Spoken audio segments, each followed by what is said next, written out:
بسم اللہ الرحمن الرحیم بسم اللہ الرحمن الرحیم الحمد للہ رب العالمین والصلاة والسلام علی اشرف الانبیاء وسید المرسلین نبینا محمد وعلى آلہ واصحابہ اجمعین ومن تبعهم بإحسان إلى يوم الدين اما بعد يقول الامام ابن بطة رحمه الله تعالى في كتابه الإبانة الكبرى في محكم التنزيل بلزوم الجماعة والنهي عن الفرقة. ہمارا اس ہفتہ واری درس چل رہا ہے امام ابن بطہ عکبری رحمۃ اللہ علیہ کی مشہور کتاب الإبانة الکبریٰ کے سلسلے میں، جو کہ عقیدے کی اور منہج سلف کی بڑی ہی مشہور اور معتبر کتاب ہے. اس کتاب سے بڑے بڑے علماء نے، سابقین علماء نے اپنی کتابوں میں اقتباسات نوٹ کیے ہیں. امام ابن تیمیہ رحمۃ اللہ علیہ، امام ابن قیم رحمۃ اللہ علیہ، اور ان کے علاوہ دیگر علماء اور خاص کر بعد کے متاخرین نے ہمیشہ اس کتاب سے استفادہ کیا ہے. علماء اور سلفی علماء اس کتاب کو پڑھتے بھی ہیں، شرح کرتے ہیں اور اس سے استدلال کرتے ہیں. امام ابن بطہ رحمۃ اللہ علیہ عقیدے کے باب میں بڑے ہی معتبر امام ہیں. تو اس کتاب سے عقیدے اور منہج کے متعلق علماء ہمیشہ سے استفادہ کرتے رہے ہیں. اسی میں جو باتیں ہم نے پڑھ لی، اس کے بعد ایک باب آ رہا ہے، نیا باب، نیا چیپٹر، باب ذکر ما نطق بہ الکتاب، اس چیز کا ذکر. چیپٹر کا عنوان ہے کہ ان باتوں کا ذکر نطق بہ، جن کو لے کر کے قرآن کریم الکتاب، قرآن بولا ہے، یعنی قرآن میں جن کا ذکر آیا ہے. نطق من ہوتا ہے بولنا، نصاً فی محکم التنزیل، نص کہتے ہیں صریح لفظ کو، یعنی قرآن کریم میں محکم تنزیل میں صریح لفظوں میں، صاف لفظوں میں جو بات آئی ہے، بلزوم الجماعہ والنہی عن الفرقہ، جماعت کو لازم پکڑنے اور افتراق و انتشار سے بچنے کے سلسلے میں، کہ مسلمان کو چاہیے کہ وہ جماعت کے ساتھ رہے اور انتشار اور افتراق سے بچے. تو اس سلسلے میں جو باتیں آئی ہیں اب ان کا ذکر کرنا چاہتے ہیں. دیکھیے یہاں پر ایک بات ذہن میں رکھیں کہ جماعت کی جو بات آ رہی ہے کہ جماعت کے ساتھ رہو، احادیث بھی آئیں گی اس طرح کی، ابھی وہ قرآن کی آیات پیش کریں گے. یہ شریعت اسلامیہ نے اسلام کے بہت ہی اہم شعائر میں سے قرار دیا ہے کہ اسلام میں جماعت کا اہتمام ہے. تو جماعت کا اہتمام، اجتماعیت کا جو اہتمام ہے، وہ اصل ابتدائی شکل میں جو قرآن اور سنت ہے، جو حق ہے، اس پر قائم رہنا، یہی جماعت ہے. ورنہ جماعت کے بہت سارے اطلاقات ہیں. جماعت کا ایک میننگ تو یہی ہے کہ جو مسلمانوں کی جماعت ہو. تو اس مسلمانوں کی جماعت میں اصل جو مفہوم ہے وہ ہے مسلمانوں کی ایسی جماعت جن کا اپنا ایک خلیفہ ہو، جن کا اپنا بادشاہ ہو، خلیفہ ہو، اور وہ اپنے امیر کے ہاتھ پر بیعت کر کے اتفاق کے ساتھ چلتے ہوں. اصل میں ابتدائی شکل میں جماعت کا یہ تصور ہے. اب اس خلیفہ یا بادشاہ کے لیے جب بیعت کر لی گئی تو یہ جماعت بن گئی، اور جتنے لوگ معاشرے میں موجود ہیں سب پر واجب ہے کہ وہ اس خلیفہ کے ساتھ اور بادشاہ کے ساتھ چلیں. تو اب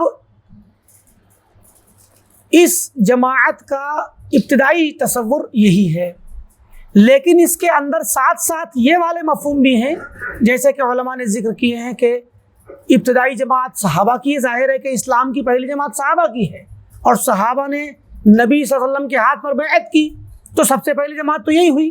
جس جماعت کا سب سے پہلا امیر جو کہ نبی صلی اللہ علیہ وسلم خود تھے، اور آپ کی موجودگی میں مومنوں کی جو جماعت تھی، مسلمانوں کی جو جماعت تھی، وہ صحابہ کرام تھے.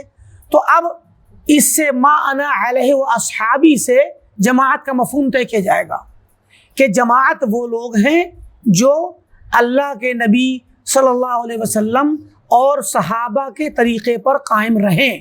یہی لوگ جب ان کا کوئی امیر قائم ہوتا ہے تو سب سے پہلے امیر کے ہاتھ بیعت کرتے ہیں. یعنی کوئی انسان یہ نہ سوچے کہ صحابہ کی جماعت یا صحابہ کے متبعین کی جماعت اور ان کے طریقے پہ چلنے والی جماعت یہ الگ ہو سکتی ہے اور امیر اور بادشاہ اور اس کے ہاتھ پر بیعت کرنے والی جماعت الگ ہو سکتی ہے. ایسا نہیں ہے، بلکہ جو اہل سنت والجماعت ہیں، جو صحابہ کے طریقے پہ چلتے ہیں، یہ لوگ ابتدائی طور پہ اجتماعیت کے قائل ہیں، ابتدائی طور پر اجتماعیت کے ساتھ رہتے ہیں. تو مان لیجئے یہاں تو خیر ہمارے ملک میں اسلامی نظام یا اسلامی ماحول نہیں، لیکن اسلامی دنیا میں اور تاریخ میں پیچھے جائیں تو پیچھے سے لے کے آج تک اسلامی دنیا ہو، اسلامی ملک ہو یا مسلمانوں کی اپنی رہنمائی اور جماعت کے لیے حالات سازگار ہوں، تو سب سے پہلے جو جماعت حقہ کے افراد ہیں وہ سب سے پہلے اپنے امیر کے ہاتھ پر بیعت کرتے ہیں اور وہ اپنے امیر سے پیچھے رہنا جائز نہیں سمجھتے. تو یہی جو ہے جماعت کا ابتدائی مفہوم ہے. تو اگر کہیں پر امیر نہیں بھی ہے کسی حالات کی وجہ سے تو پھر وہ اپنے علماء کے ساتھ قائم رہتے ہیں، اپنے علماء کے ساتھ. تو علماء کی اور مجتہدین کی جو جماعت ہے وہ بھی جماعت حقہ ہے. تو جماعت حقہ اور اصل جماعت جس کا تصور اور اعتقاد اسلام میں دیا گیا ہے، وہ ابتدائی طور پہ تو وہ جماعت ہے جو اپنے امیر کے ساتھ ہو، اور ساتھ میں وہی جماعت صحابہ کی، تابعین کی، تبع تابعین کی، ان کے طریقے پہ چلنے والوں کی، اور قیامت تک جو ان کے منہج پہ چلے گا وہ سب اسی جماعت میں شریک ہوں گے، چاہے ان کا کوئی امیر ہو یا نہ ہو. اب امیر سے مراد یہاں ابتدائی طور پہ وہ ہے جو بادشاہ ہو یا حاکم وقت ہو. تو اس میں ان کا جہاں پر جس علاقے میں، جس ملک میں، جس جگہ پہ وہ ایسے حالات میں ہیں کہ ان کا امیر ہو تو وہ امیر کے تابع رہتے ہیں، اور اگر کہیں پر ان کا امیر نہیں ہے جو بادشاہ والے عہدے کا ہو تو وہ اس امیر کے تابع اس لیے نہیں ہے کیونکہ وہ ظاہر ہے کہ اس طرح کے حالات میں نہیں. تو اس کا مطلب یہ نہیں ہوتا کہ وہاں پر جماعت نہیں ہے. جیسے ہمارے ہندوستان میں، بر صغیر میں خاص کر، یہاں پر گرچہ مسلمانوں کا امیر بمعنی حاکم اور بادشاہ نہیں ہے، تو اس کا مطلب قطعاً یہ نہیں کہ یہاں پر جماعت کا کوئی تصور نہیں، بلکہ فاتقوا اللہ مستطعتم کے اعتبار سے کہ جتنا زیادہ تم سے ہو سکتا ہے اللہ تعالیٰ سے تقوی اور اس کا خوف اور اس کا ڈر اور اس کی عبادت جتنی ہو سکتی ہے انسان اتنا کرے. تو یہاں پر ابتدائی شکل میں بادشاہ کا تصور، مسلم حکمراں کا تصور نہیں ہے حالات و ظروف کی وجہ سے. تو پھر یہاں پر جو جماعت ہے وہ علماء کی جماعت ہے، علماء اہل سنت کی جماعت ہے، اہل الحدیث کی جماعت ہے، اور صحابہ کے راستے پہ چلنے والے لوگوں کی جماعت ہے. اور اس علماء کی جماعت کے ساتھ جو عوام الناس ہوں گے، جو شباب ہوں گے، جو بھی ہوں گے، بچے، بوڑھے، عورتیں، جوان، سارے کے سارے لوگ اس منہج پہ جب رہیں گے تو وہ ایک جماعت ہیں. گرچہ ان کا اپنا کوئی وہ والا حاکم نہیں، وہ والا امیر نہیں جو باقاعدہ بادشاہ یا حاکم ہوتا ہے، تو ان کا امیر اور ان کا جو ایک قائد ہوگا وہ ابتدائی شکل میں علماء ہوں گے جو ایک منہج پر قائم رہیں گے. تو یہ جماعت کا تصور ہے. لہذا اس جماعت کے ساتھ، یعنی جس جگہ پہ جیسی جماعت بنانا ممکن ہے اتنی جماعت کے ساتھ رہنا چاہیے، اور اس جماعت کو لازم پکڑ کر کے ہی چلنا شریعت کا حکم ہے. اب اسی سلسلے میں امام بطہ فرماتے ہیں، اما بعد فاعلموا یا اخوانی، میرے بھائیوں یہ بات جان لو، وفقنا اللہ و ایاکم للسداد والائتلاف، اللہ تعالی ہمیں اور آپ کو توفیق دے سیدھے راستے پہ چلنے کی، والائتلاف اور ایک دوسرے کے ساتھ اتفاق اور الفت کے ساتھ رہنے کی توفیق دے، وعصمنا وإياكم من الشتات والاختلاف، من الشتات والاختلاف، اور اللہ تعالیٰ ہم تمام کو تشتت اور افتراق سے اور اختلاف کرنے سے بچائے۔ یہ دعائیہ جملے کے بعد کہتے ہیں کہ جان لو کہ ان اللہ عز وجل قد اعلمنا، کہ اللہ تعالیٰ نے ہمیں علم دیا ہے، بتلایا ہے، اعلمنا ہمیں بتلایا ہے، اختلاف الامم الماضین قبلنا، ہم سے پہلے کی گزری ہوئی امتوں کے اختلاف کے بارے میں بتلایا ہے کہ ہم سے پہلے کی امتیں جو گزری وہ اختلاف میں پڑ گئی تھیں، انتشار میں پڑ گئی تھیں، وَأَنَّهُمْ تَفَرَّقُوا وَاخْتَلَفُوا، اور وہ امتیں افتراق اور اختلاف میں مبتلا ہوئیں، فَتَفَرَّقَتْ بِهِمُ الطُّرُقُ، تو ان کے راستے جدا جدا ہو گئے، پرانی امتوں کے، یہود و نصارہ کے اور ان سے پہلے کی بھی امتوں کے، تو حتی صار بهم الاختلاف الى الافتراء علی اللہ عز وجل، یہاں تک کہ اس اختلاف کے نتیجے میں یہ اختلاف ان کو کہاں لے گیا کہ انہوں نے اللہ تعالیٰ پر جھوٹ گھڑنا شروع کر دیا، اللہ پر افتراء کرنا شروع کر دیا، والکذب علیہ، اور جھوٹ بولنا کہ اللہ نے اس بات کا حکم دیا ہے، حالانکہ اللہ نے حکم نہیں دیا تھا۔ تو بہت سی باتیں اللہ کی طرف منسوب کی ان ظالموں نے پرانی امتوں کے اختلافات کے نتیجے میں۔ فرمایا وَالتَّحْرِيفِ لِكِتَابِهِ، اس کی کتاب کی تحریف کرنے پر آمادہ کیا ان کے اختلاف نے، کہ اللہ کی کتاب کو میں تحریف کر ڈالی ان لوگوں نے، وَالتَّعْطِيلِ لِأَحْكَامِهِ، اور اللہ کے احکامات کو معطل کر دیا، معطل کہتے چھوڑ دینا، حکموں کو چھوڑ دیا، پامال کر دیا، رائے گاں بیکار کر دیا، یعنی اللہ تعالیٰ کے حکموں کو فراموش کر دیا۔ وَالتَّعَدِّي لِحُدُودِهِ، اور اللہ تعالیٰ کے حدود پر جو اللہ نے حدیں مقرر کی ہوئی تھی حلال و حرام کے اعتبار سے، ان حدود پر حد سے تجاوز کیا، انہیں پھلانگ کر کے آگے نکل گئے، کوئی اس کی پرواہ نہیں کی ان حدود کی، اور وہاں رکے نہیں۔ تو اللہ تعالیٰ نے ہمیں یہ بتلایا ہے پرانی امتوں کے بارے میں، اور فرمایا وَأَعْلَمَنَا تَعَالَى، اور اللہ تعالیٰ نے ہمیں خبر دی ہے أَنَّ السَّبَبَ الَّذِي أَخْرَجَهُمْ مِنَ الْفُرْقَةِ بَعْدَ الْأُلْفَةِ، کہ وہ سبب جس سبب نے انہیں نکالا الفت کے بعد، انتشار و افتراق پہ، محبت کے بعد، آپس میں جڑے ہوئے ہونے کے بعد وہ اختلاف کا شکار ہوئے، جس سبب کی وجہ سے، والاختلاف بعد الائتلاف، اور اتحاد کے بعد اختلاف پر جس سبب کی وجہ سے وہ لوگ آمادہ ہوئے، وہ کیا تھا؟ ہوا شدت الحسد من بعضهم لبعض، کہ ان کے درمیان بعض لوگوں کے دلوں میں بعض کی طرف سے شدید قسم کا حسد پیدا ہو گیا، اس حسد نے ہی ان کو اختلاف پر آمادہ کیا اور ایک دوسرے سے جدا کیا۔ وَبَغْيُ بَعْضِهِمْ عَلَى بَعْضٍ، اور بعض نے بعض پر ظلم کیا، بغی کیا، زیادتی کی، ظلم و زیادتی کی۔ تو یہ دو چیزیں ہیں کہ پرانی امتوں میں جو اختلافات ہوئے وہ حسد کی وجہ سے اور ظلم و زیادتی کی وجہ سے ہوئے۔ فَأَخْرَجَهُمْ ذَلِكَ إِلَى الْجُحُودِ بِالْحَقِّ بَعْدَ مَعْرِفَتِهِ، تو پھر اس چیز نے ان کو کہاں پر لے جا کے نکالا کہ وہ حق کا انکار کریں، جاننے کے باوجود حق کا انکار کرنے لگ گئے۔ اور یہی بات ہمارے یہاں بھی پیدا ہو گئی کہ آپ حق پہنچا دیجئے، پہنچنے کے بعد ایک مومن کا فرض تو یہ ہے کہ وہ حق پہنچ گیا تو جانتے ہی فوراً قبول کر لے، لیکن کیا ہے، حق پہنچنے کے باوجود لوگ اس کا انکار کرتے ہیں حالانکہ جان چکے ہوتے ہیں۔ کیوں؟ کیونکہ حسد ہوتا ہے یا ظلم و زیادتی کا ایک ان کے پیچھے سبب ہوتا ہے۔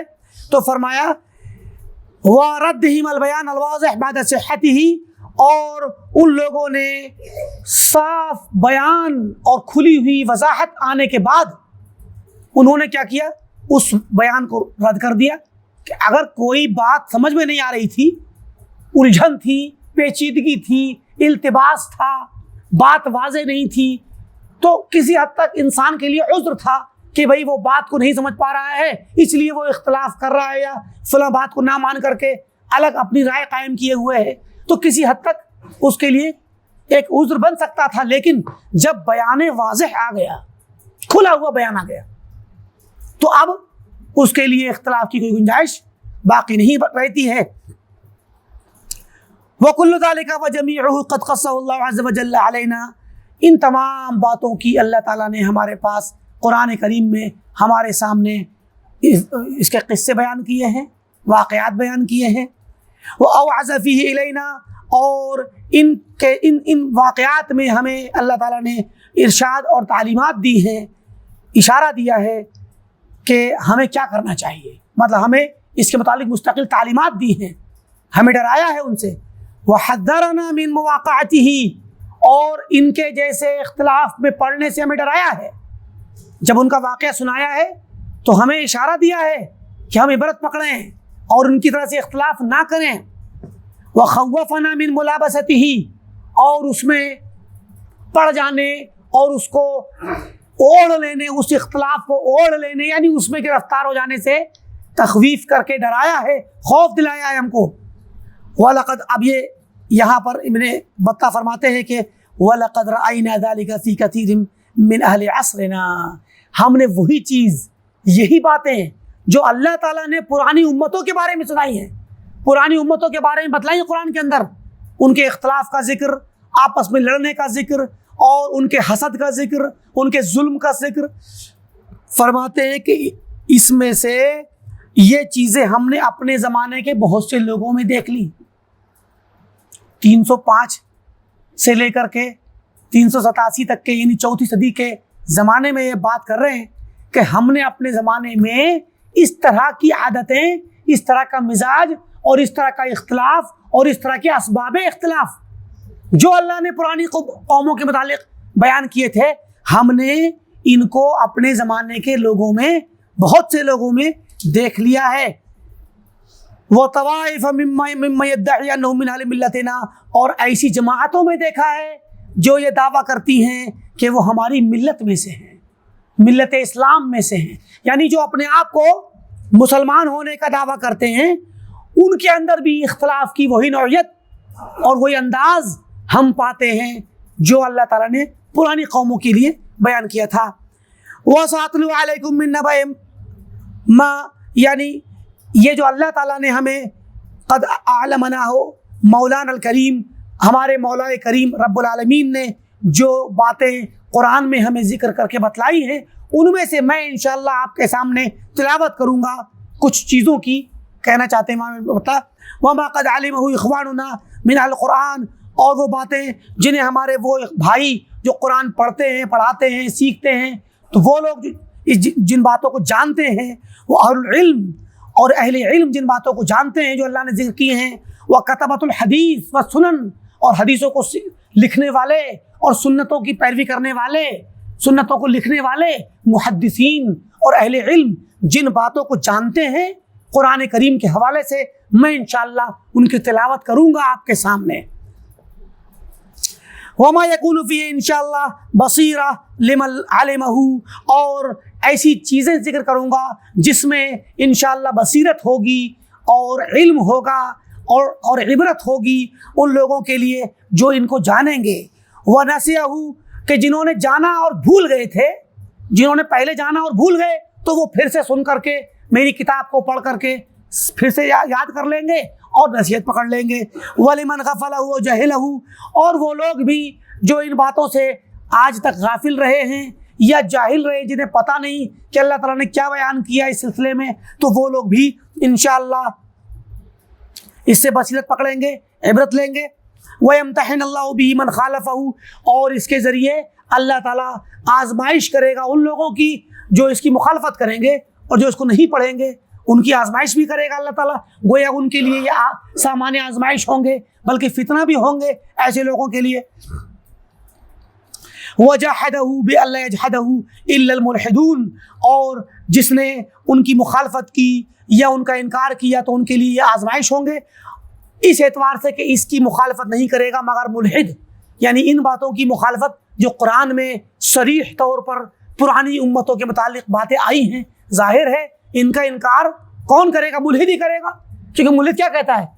تو یہ تو پرانی قوموں کے قصے کہانیاں ہیں، من گھڑت کہانیاں کہتے ہیں نا، ملحد کہتے ہیں تو آپ لوگ کہانیاں سناتے ہو، کہانی نہ سناؤ۔ تو ملحد کیا کرتا ہے؟ وہ ان کو کہانی کہہ کر کے رد کر دیتا ہے. وَلَا يُنْكِرُ إِلَّا الزَّائِغُونَ، اور اس کا انکار نہیں کرے گا مگر وہ لوگ جو بھٹکے ہوئے ہیں، منحرف ہیں. اب یہ کہنے کے بعد قرآن کی وہ آیات پڑھ رہے ہیں جن میں اللہ تعالیٰ نے اختلاف کا ذکر کیا ہے. فرماتے ہیں قال اللہ عز وجل، اللہ تعالیٰ کا فرمان ہے كَانَ النَّاسُ أُمَّةً وَاحِدَةً، لوگ ایک ہی امت تھے. ایک ہی امت میں آدم علیہ السلام کے زمانے سے ایک ہی امت چلی آ رہی تھی ہے، تو ایک امت میں تھے. فبعث اللہ النبیین، تو اس میں کیا ہوا؟ پھر اختلاف پیدا ہو گیا. بعض تفسیروں میں فاختلفوا، تو ان میں اختلاف پیدا ہوا.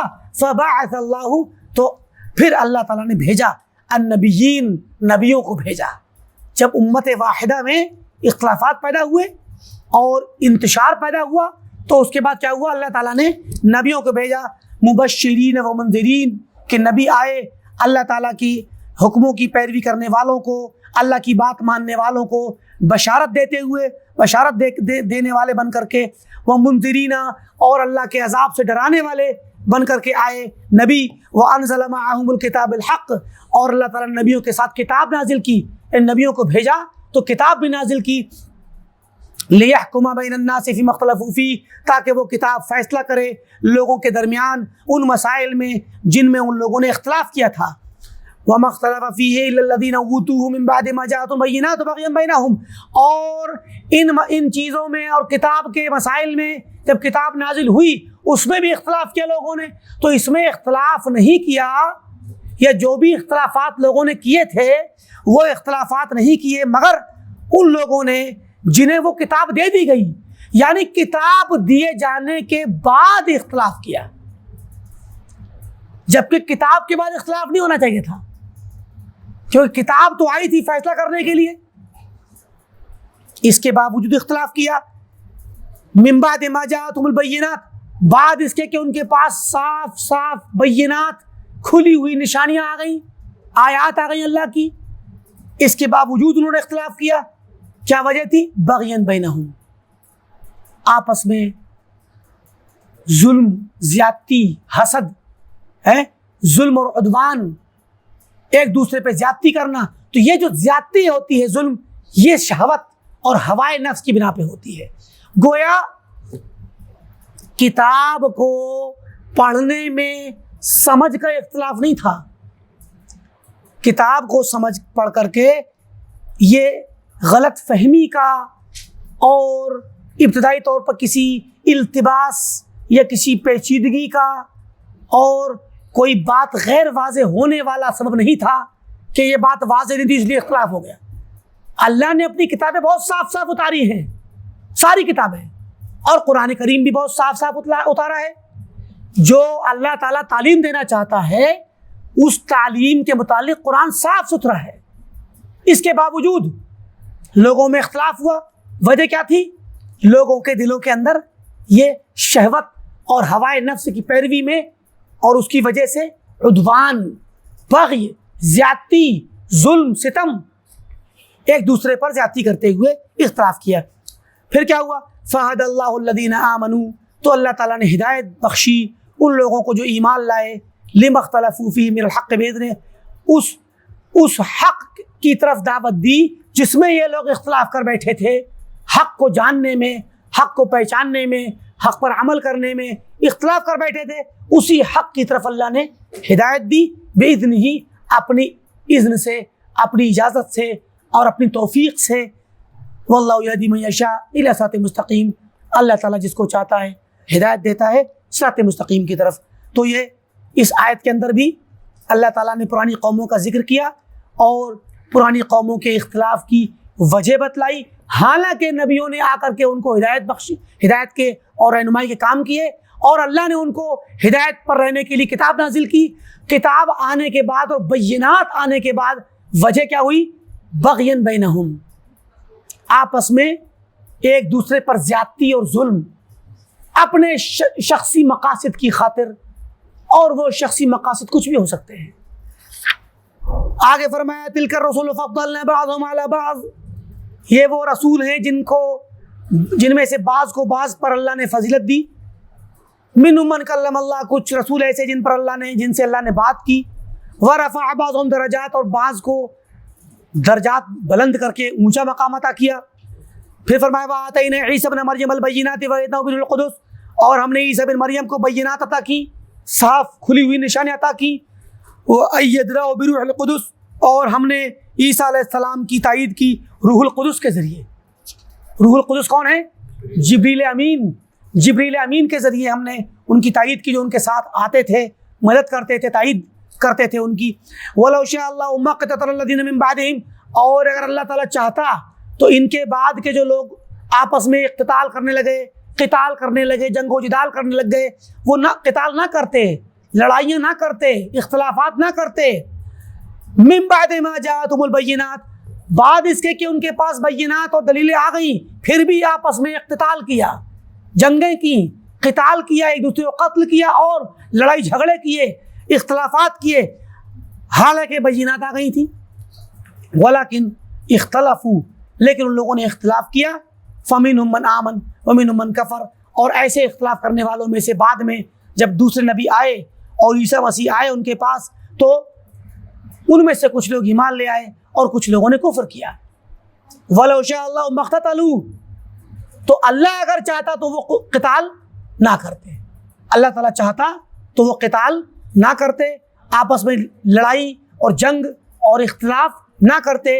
وَلَكِنَّ اللَّهَ يَفْعَلُ مَا يُرِيدُ، لیکن اللہ تعالیٰ جو چاہتا ہے کرتا ہے، اللہ تعالیٰ جو چاہتا ہے کرتا ہے۔ تو اللہ تعالیٰ نے چاہا کہ وہ قتال کریں تو قتال کیا، اللہ نے چاہا کہ وہ اختلاف کریں تو انہوں نے اختلاف کیا۔ تو اب یہاں پر اس چیز پر اللہ تعالیٰ اپنے کائنات میں ہونے والے حوادث، اس کی کائنات میں ہونے والے واقعات کے متعلق اس بات کی وضاحت فرماتا ہے کہ یہ اللہ تعالیٰ جو چاہتا ہے کرتا ہے، ٹھیک؟ ورنہ کائنات میں جو برے کام ہوتے ہیں ان کو بھی اللہ ہی چاہتا ہے، لیکن پسند نہیں کرتا، ان کا حکم نہیں دیتا۔ تو کائنات میں اگر کوئی برا کام ہوتا ہے، چاہے وہ اختلاف ہو، انتشار ہو، اقتتال ہو، جنگ و جدال ہو، کسی پر ظلم و زیادتی ہو، کوئی بھی کام ہوتا ہے غلط، تو اللہ تعالیٰ کے حکم سے ہوتا ہے، اللہ کے چاہنے پر بھی ہوتا ہے، لیکن اللہ تعالیٰ اس کو پسند نہیں کرتا۔ وہ جو چاہتا ہے وہ کائناتی حادثے کے طور پہ چاہتا ہے کہ اس کی کائنات میں کوئی حادثہ ہونا ہے تو اللہ تعالیٰ اس کی اجازت دیتا ہے، اس کو ہونے دیتا ہے، لیکن اللہ تعالیٰ ایسے غلط واقعات کو، غلط حوادث کو پسند نہیں کرتا، بلکہ ان سے ناراض رہتا ہے شرعی طور پہ، اور ان ایسے لوگوں کو سزا بھی دے گا۔ فرمایا ان الدین عند اللہ الاسلام، دین اللہ تعالیٰ کے نزدیک اسلام ہے، وہ دین جس پر چلنا چاہیے، جس کو بطور اعتقاد کے، بطور عبادت کے اپنانا چاہیے، وہ دین اللہ تعالیٰ کی نظر میں، اللہ تعالیٰ کے یہاں جو پسندیدہ ہے وہ اسلام ہے۔ وَمَا اخْتَلَفَ الَّذِينَ أُوتُوا الْكِتَابَ، اور نہیں اختلاف کیا ان لوگوں نے جنہیں کتاب دی گئی، یعنی اسلام سے پہلے، آخری نبی کے آنے سے پہلے نہیں اختلاف کیا ان لوگوں نے، مگر إِلَّا مِن بَعْدِ مَا جَاءَهُمُ الْعِلْمُ بَغْيًا بَيْنَهُمْ، مگر اس کے بعد کہ ان کے پاس علم آ گیا۔ سبحان اللہ، علم آنے کے بعد اختلاف کیا۔ علم آنے سے پہلے اختلاف ہوتا تو ان کے لیے اختلاف کی گنجائش ہوتی، اور اس اختلاف پر شاید وہ معذور بھی ہوتے اگر علم کے بغیر کرتے۔ اسی لیے اللہ تعالیٰ نے فرمایا کہ یہ لوگ مذموم ٹھہرے کیونکہ انہوں نے علم آنے کے بعد اختلاف کیا۔ حجت آ چکی اللہ کی، پھر بھی اختلاف کر رہے ہیں۔ اب اختلاف کی وجہ کیا ہے؟ جہالت نہیں، بلکہ بغین بینہم، آپس میں بغی اور ظلم، زیادتی، خواہشات کی پیروی، دنیا طلبی، شہرت طلبی اور دنیاوی مقاصد، کسی بھی طرح کے مقاصد ہوں، تو ان مقاصد کی وجہ سے انہوں نے اختلاف کیا اور بغی کی، حسد بھی کیا اور ایک دوسرے پہ زیادتی بھی کی۔ وَمَن يَكْفُرْ بِآيَاتِ اللَّهِ فَإِنَّ اللَّهَ سَرِيعُ الْحِسَابِ، اور جو شخص اللہ تعالیٰ کی نشانیوں اور آیات کا کفر کرے گا، انکار کرے گا، تو اللہ تعالیٰ بہت جلد حساب لینے والا ہے۔ آگے فرمایا ان الذین فرقوا دینهم وکانوا شیعا، بے شک وہ لوگ جنہوں نے اپنے دین میں تفرقہ ڈالا، دین کو ٹکڑے ٹکڑے کر دیا، وکانوا شیعا، اور خود شیعہ بن گئے، یعنی جماعتیں بن گئے۔ لست منہم فی شیء، اے نبی آپ کا ان سے کوئی تعلق نہیں ہے، یعنی جو لوگ اپنے دین میں افتراق کریں، انتشار کریں، اور انتشار و افتراق کرنے کے بعد الگ الگ علیحدہ علیحدہ جماعتیں بنانے لگیں، تو ایسے لوگوں سے آپ کا کوئی تعلق نہیں ہے، ان سے برات کا اظہار کریں۔ انما امرهم الی اللہ، ان کا معاملہ تو اللہ کی طرف ہے، اللہ تعالیٰ ہی ان سے نپٹے گا اور ان کو سمجھے گا اور ان کا محاسبہ کرے گا۔ ثم ینبئہم بما کانوا یفعلون، پھر انہیں بتلائے گا، خبر دے گا کہ وہ کیا کیا کیا کرتے تھے دنیا میں۔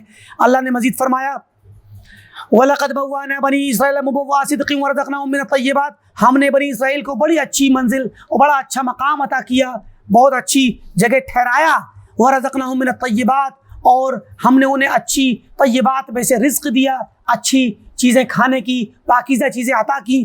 فَمَا اخْتَلَفُوا، گویا ہم نے بہت نعمتیں کی، اللہ نے نعمتیں کی، اچھا ان کو رہنے کا مقام دیا، یعنی ان کو ایک پرامن جگہ دی، فلسطین میں رہنے کے لیے جگہ دی فرعون کے ہلاک کرنے کے بعد۔ اور موسیٰ علیہ السلام کے ساتھ جب وہ نہیں گئے تو مقام تیہ میں 40 سال تک بھٹکنے کے بعد پھر اللہ تعالیٰ نے فلسطین کو کھولا اور پھر وہاں جا کر بسے، تو وہ ایک نعمت تھی اللہ تعالیٰ کی، اور سکون کے ساتھ رہے، اور اچھی نعمت اللہ نے پاکیزہ رزق انہیں عطا کیا۔ مگر کیا ہوا؟ اس کے بعد پھر اختلاف کر بیٹھے۔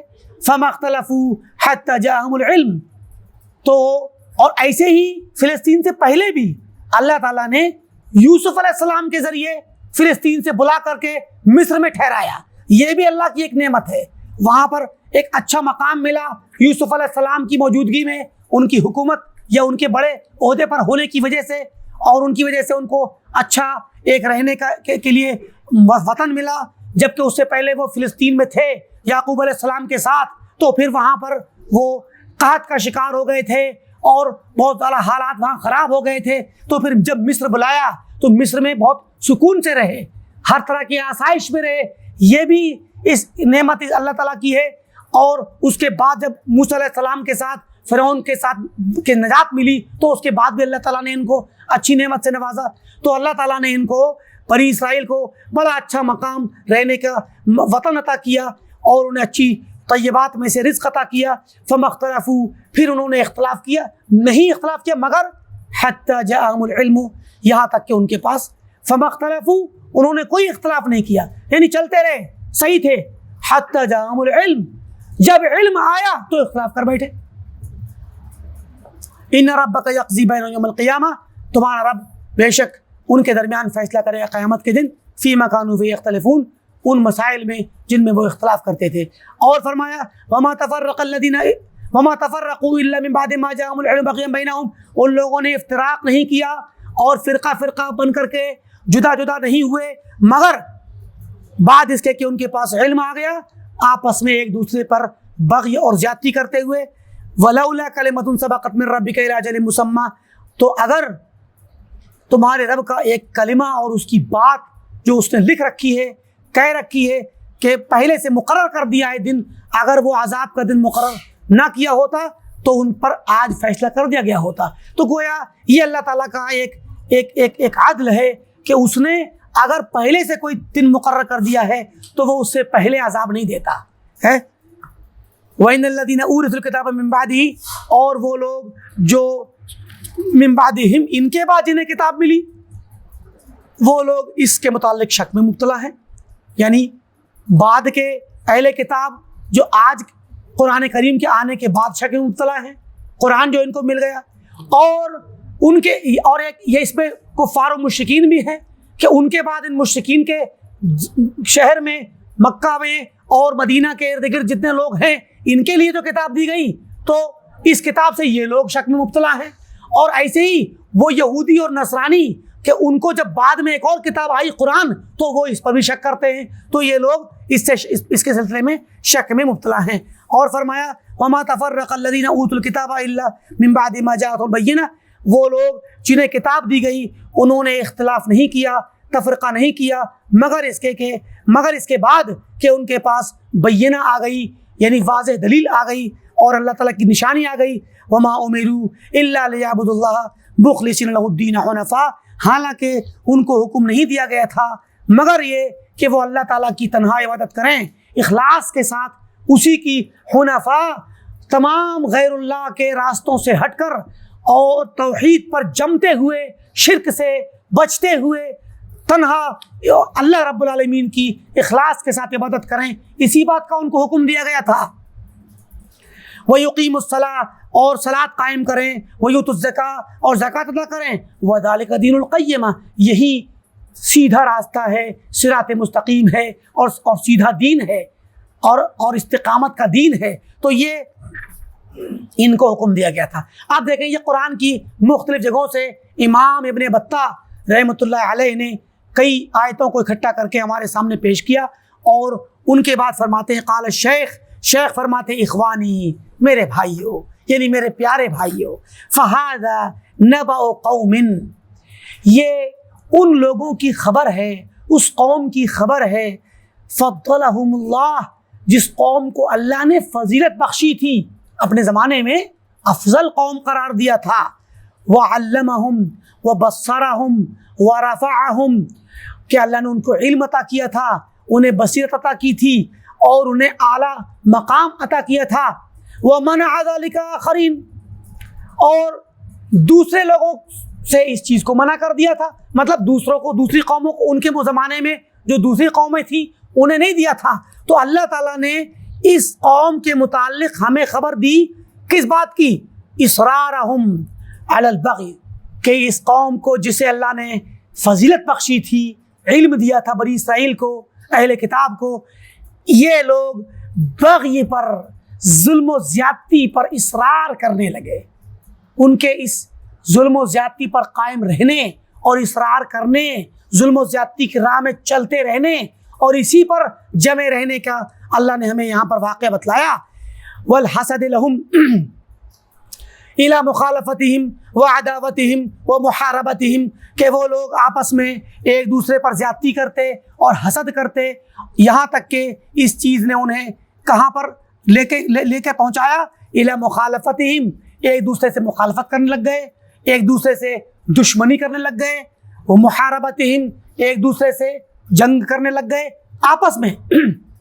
یعنی اللہ تعالیٰ نے انہیں فضیلت بخشی، انہیں علم دیا، انہیں ایک مطلب اپنی طرف سے خاص علم اور نعمت سے نواز کے بصیرت عطا کی، ان کے درجے کو بلند کیا دوسروں کو چھوڑ کر کے، اور اس کے باوجود آپس میں حسد ایک دوسرے سے، اور اس حسد کے نتیجے میں ظلم و زیادتی، اور ظلم و زیادتی کے بعد پھر آپس میں اتنا اختلاف ہو گیا کہ دشمنیاں ہو گئیں اور ایک دوسرے کے خلاف جنگیں ہونے لگ گئیں۔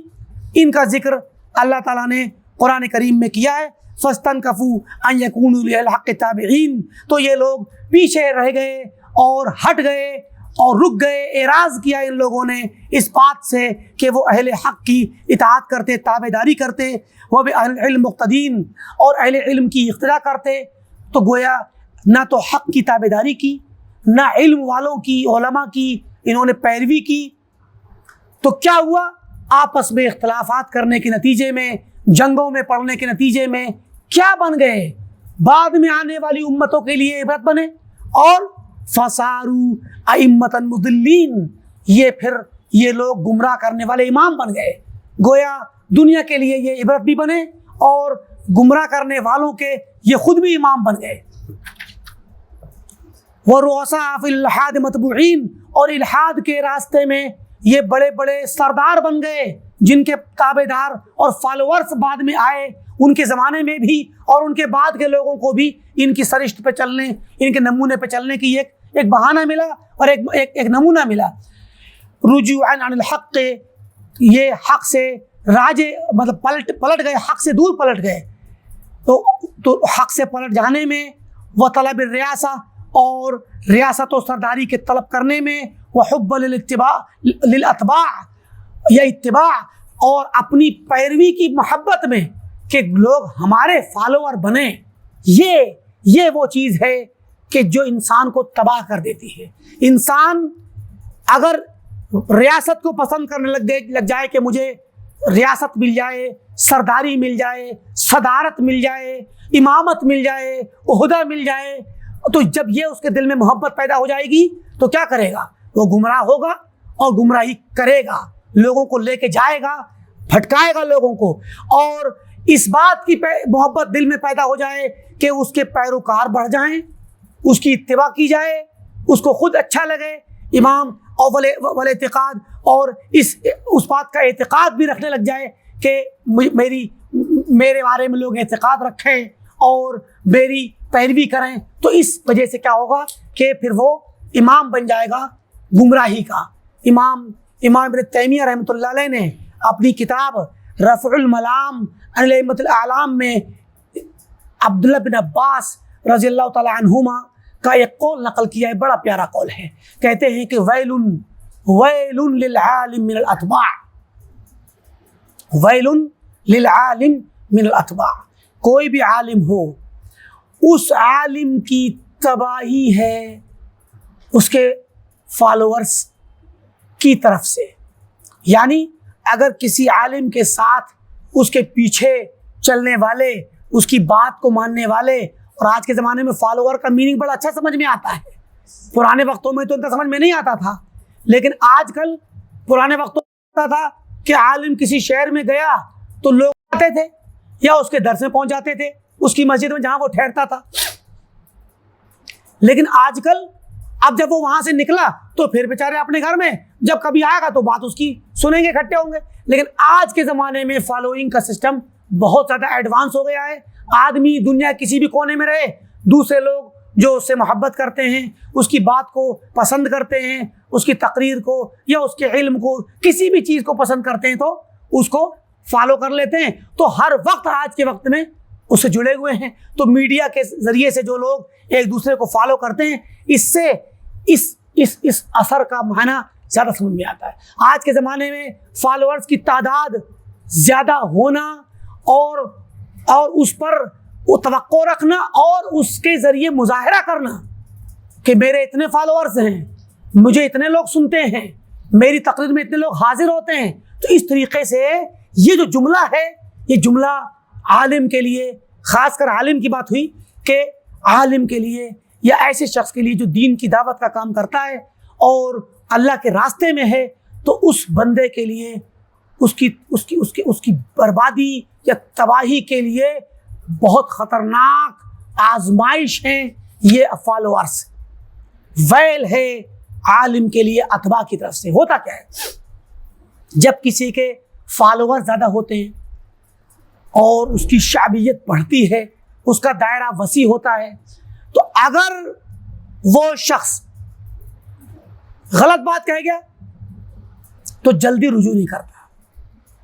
کیوں؟ کیونکہ اس کو فالوورز کی فکر ہوتی ہے۔ کبھی کبھی فالوورز اس کو تشجیع کر رہے ہوتے ہیں کہ حضرت یہ فلاں صاحب آپ بالکل صحیح ہیں، جمے رہیے، ڈٹے رہیے۔ بلا شبہ ایسی یہ بات اچھے لوگوں کو بھی کہی جاتی ہے اور ان کو بھی کہی جاتی ہے جو حق کے مقابلے میں، حق کے خلاف یا کسی جزوی مسئلے میں یا اصولی مسئلے میں، بغیر کسی تفریق کے کسی بھی مسئلے میں یا تو آدمی حق پہ ہوگا یا جدا الگ ہوگا۔ اب دونوں کے فالوورز ہیں تو دونوں کے فالوورز اپنے اپنے متبوع کو، جس کو فالو کرتے ہیں، تشجیع کریں گے، ابھاریں گے، ہمت دیں گے، تائید کریں گے کہ حضرت آپ اپنے موقف پر جمے رہیں، آپ بالکل صحیح ہیں۔ تو ہوتا کیا ہے کہ اگر بندہ حق پر ہے تب تو اس کے لیے بھلائی ہے اور نجات ہے، اور اللہ تعالیٰ کے یہاں اس کے لیے گویا یہ مددگار ہیں، اس کے لیے یہ لوگ اس کو مدد دیں گے اور اللہ کے یہاں وہ اور اجر پائے گا، اور اس کے لیے حق پہ جمے رہنے کے اسباب میں سے ایک سبب ہے۔ لیکن اگر وہ خدا نخواستہ کسی مسئلے میں حق سے دور ہے اور پھر اس کے فالوورز اس کو تائید کرتے ہیں تو یہ اس کے لیے ویل ہے، مصیبت ہے۔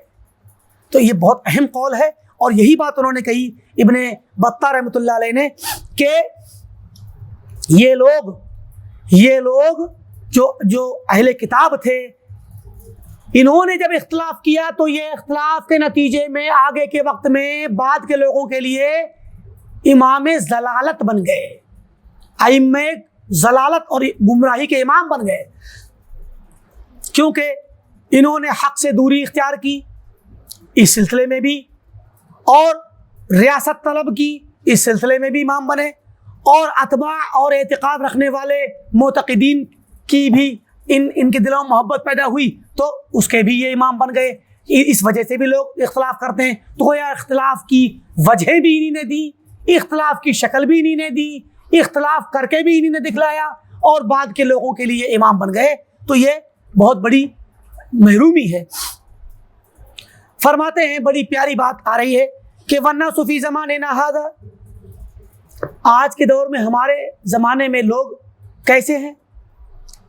اسراب کالطیر, یعنی جس طریقے سے چڑیوں کے پرندوں کے جھنڈ ہوتے ہیں, ایک پرندہ کدری کو مڑا سارا جھنڈ اسی طرح مڑ جائے گا ہے. یا ہمارے دوسرے لفظوں میں ہم کہیں کہ ریوڑ ہوتے ہیں, بھیڑ بکری کے ریوڑ ہیں, جانوروں کے ریوڑ. تو یہ جو جانوروں کی جماعت ہوتی ہے, بھیڑ بکریوں کے ریوڑ ہوتے ہیں یا پرندوں کے جھنڈ ہوتے ہیں, یہ ان کا کیا آپ کبھی غور کریں, ایک بکری دائیں طرف بھاگے تو سب ادھر بھاگیں گی, ایک واپس آئی تو سب واپس آ جائیں گی.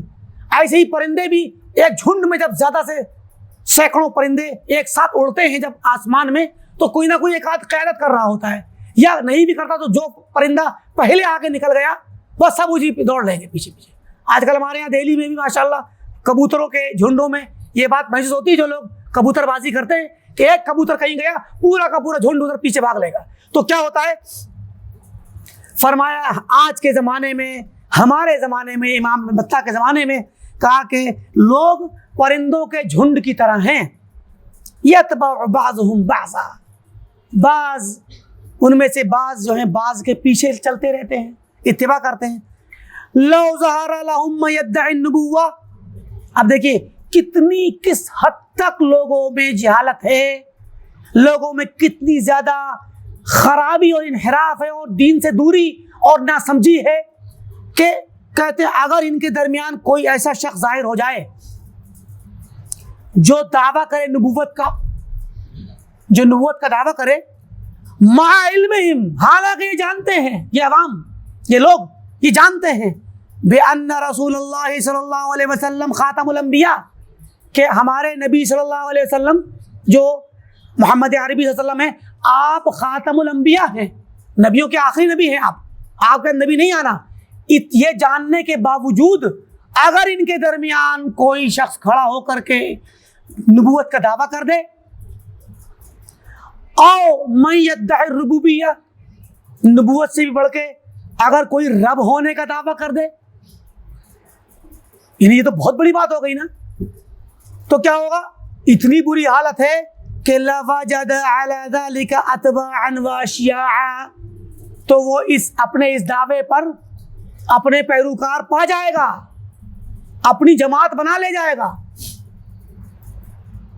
آج سے 1400 سال پہلے کی بات ہے, 1000 سال پہلے کی, 400 کے شروع میں تو 1100 سال پہلے, 1100 سال پہلے کی بات ہے.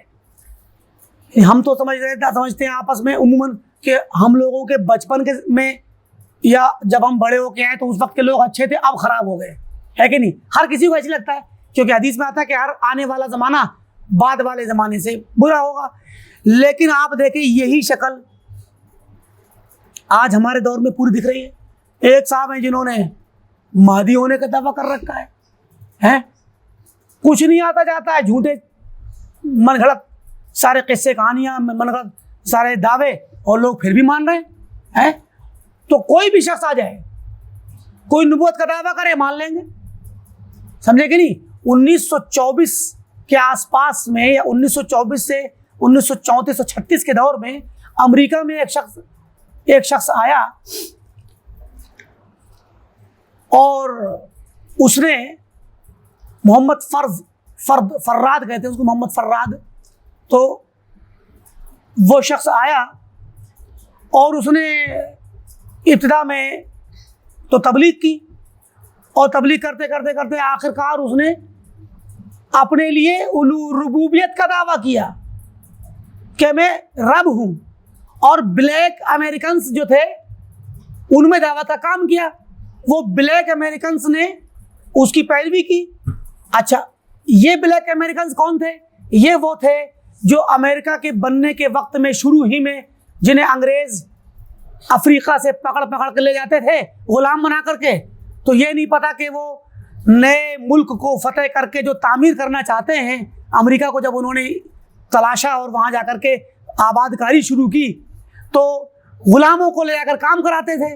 انہیں یہ نہیں پتا تھا کہ ہم نئے ملک میں جو سیٹل ہو رہے ہیں تو ساتھ میں اسلام بھی جا رہا ہے. اسلام کالے امریکنز، کالے افریقنز کے ذریعے انہی غلاموں کی شکل میں اسلام پہنچ گیا.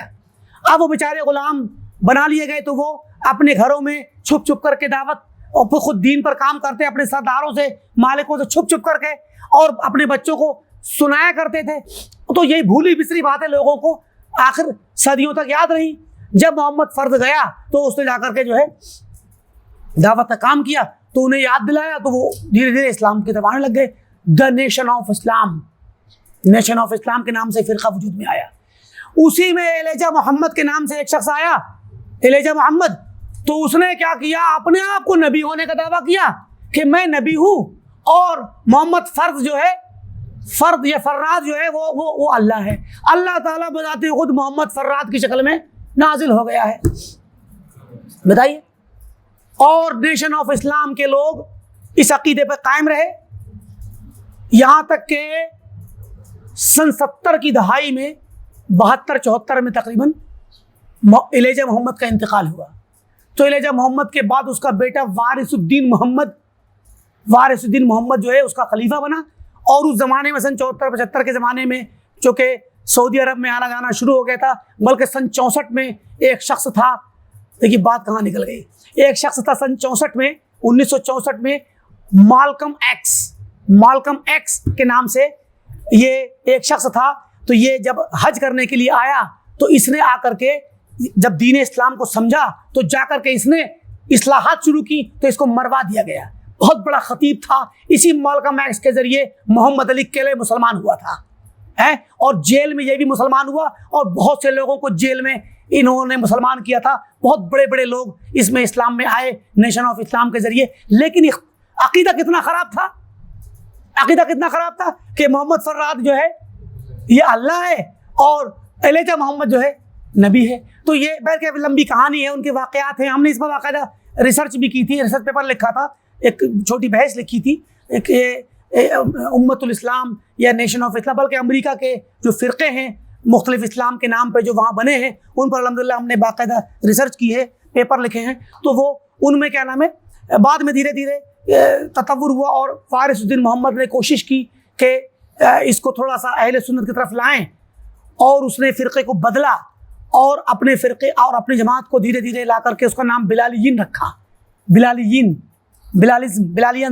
بلالینس اسلام کے نام سے جو ہے امریکہ میں بلالیین کے نام سے بلال رضی اللہ تعالیٰ عنہ کی طرف اپنے آپ کو منسوب کیا.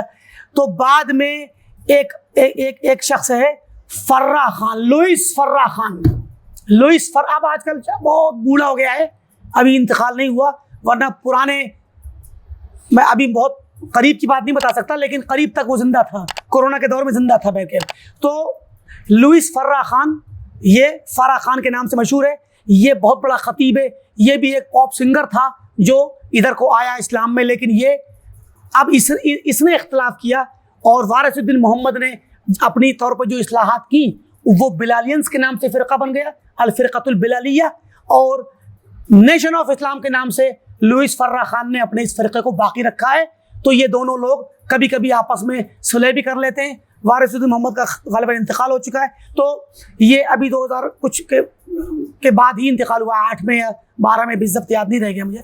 تو بہرکیف ان کے یہاں آج بھی یہی ہے کہ وہ یہ لوئس فرا خان، یہ لوگ ایلیجا محمد کو نبی مانتے ہیں آج بھی، بالکل قادیانیت کے طریقے پر، سمجھے کہ نہیں.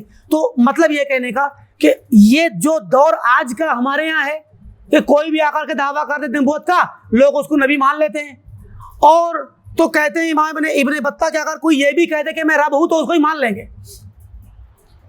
تو 1000 سال پہلے کا دور اور 100 سال پہلے کا دور اور آج کا دور کوئی فرق نہیں پڑا ہے، بلکہ اب تو اور زیادہ ممکن ہے کہ کوئی دعویٰ کر دے نبوت اور وحدت اور ربوبیت کا.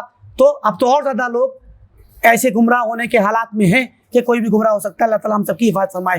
تو فرمایا کہ فقط ذکرت ما حضرنی من الآیات التي عاب اللہ فیہا المختلفین وذم بها الباغین، میں نے وہ آیتیں آپ کے سامنے پیش کر دی ہیں جو اس وقت میرے دماغ میں حاضر ہو رہی ہیں، حفظ سے اپنے پیش کر دی، اور جن آیات میں اللہ تعالیٰ نے اختلاف کرنے والوں کو معیوب قرار دیا ہے، ان کی مذمت کی ہے، اور بغی کرنے والوں کی مذمت کی ہے، حسد کرنے والوں اور ظلم کرنے والوں کی۔ وَأَنَا الْآنَ أَذْكُرُ لَكَ آیات من القرآن، اور اب میں آپ کے سامنے کچھ ایسی قرآنی آیات ذکر کرنا چاہتا ہوں، التي حذرنا فيها ربنا تبارک و تعالی من الفرقة واختلاف، کہ جن آیات میں اللہ نے ہمیں ڈرایا ہے۔ پیچھے کی آیات میں پرانی قوموں کا ذکر تھا کہ انہوں نے اختلاف کیا، اور اب وہ آیتیں پیش کرنا چاہتے ہیں جن میں اللہ نے ہمیں ڈرایا ہے کہ ہم اختلاف اور انتشار نہ کریں۔ وَأَمَرَنَا بِلُزُومِ الْجَمَاعَةِ وَالْائْتِلَافِ، اور ہمیں حکم دیا ہے کہ ہم جماعت کے ساتھ لازمی طور پر رہیں اور پکڑ لیں لازم اس کو، اور ائتلاف اور اتحاد قائم رکھیں۔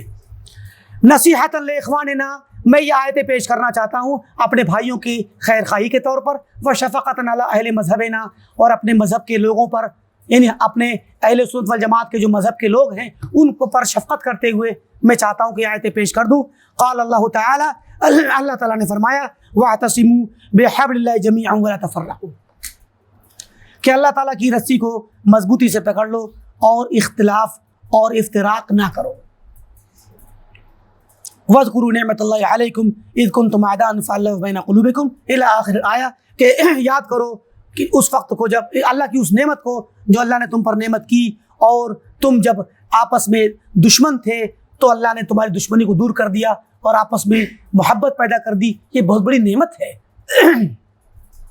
تو یہ جو آیت ہے کہتے ہیں کہ ثم حذرنا من مواقعۃ ما اتاه من قبلنا من الکتاب، کہ پھر اللہ تعالیٰ نے ہمیں ڈرایا واقع ہونے سے اس چیز میں جس پر وہ لوگ آئے تھے، واقع ہوئے تھے جو ہم سے پہلے تھے اہل کتاب میں سے، فیصیبنا ما اصابہم، تو ڈرایا اور کہا کہ ہمیں بھی وہی مصیبت پہنچ سکتی ہے جو ان کو پہنچی۔ فقال ولا تکونوا کالذین تفرقوا واختلفوا، اور تم لوگ نہ بنو ان لوگوں کی طرح جنہوں نے تفرقہ ڈالا، فرقے فرقے بنے، واختلفوا، اور آپس میں اختلاف کیا، من بعد ما جاءہم البینات، بعد اس کے کہ ان کے پاس بینات آ گئیں، واولئک لہم عذاب عظیم، اور ان لوگوں کے لیے بہت بڑا عذاب ہے، بڑا عذاب ہے۔ تو گویا ہمیں ڈرایا کہ ہم ان کی طرح نہ بنے ورنہ ہمیں بھی عذاب آ پکڑے گا۔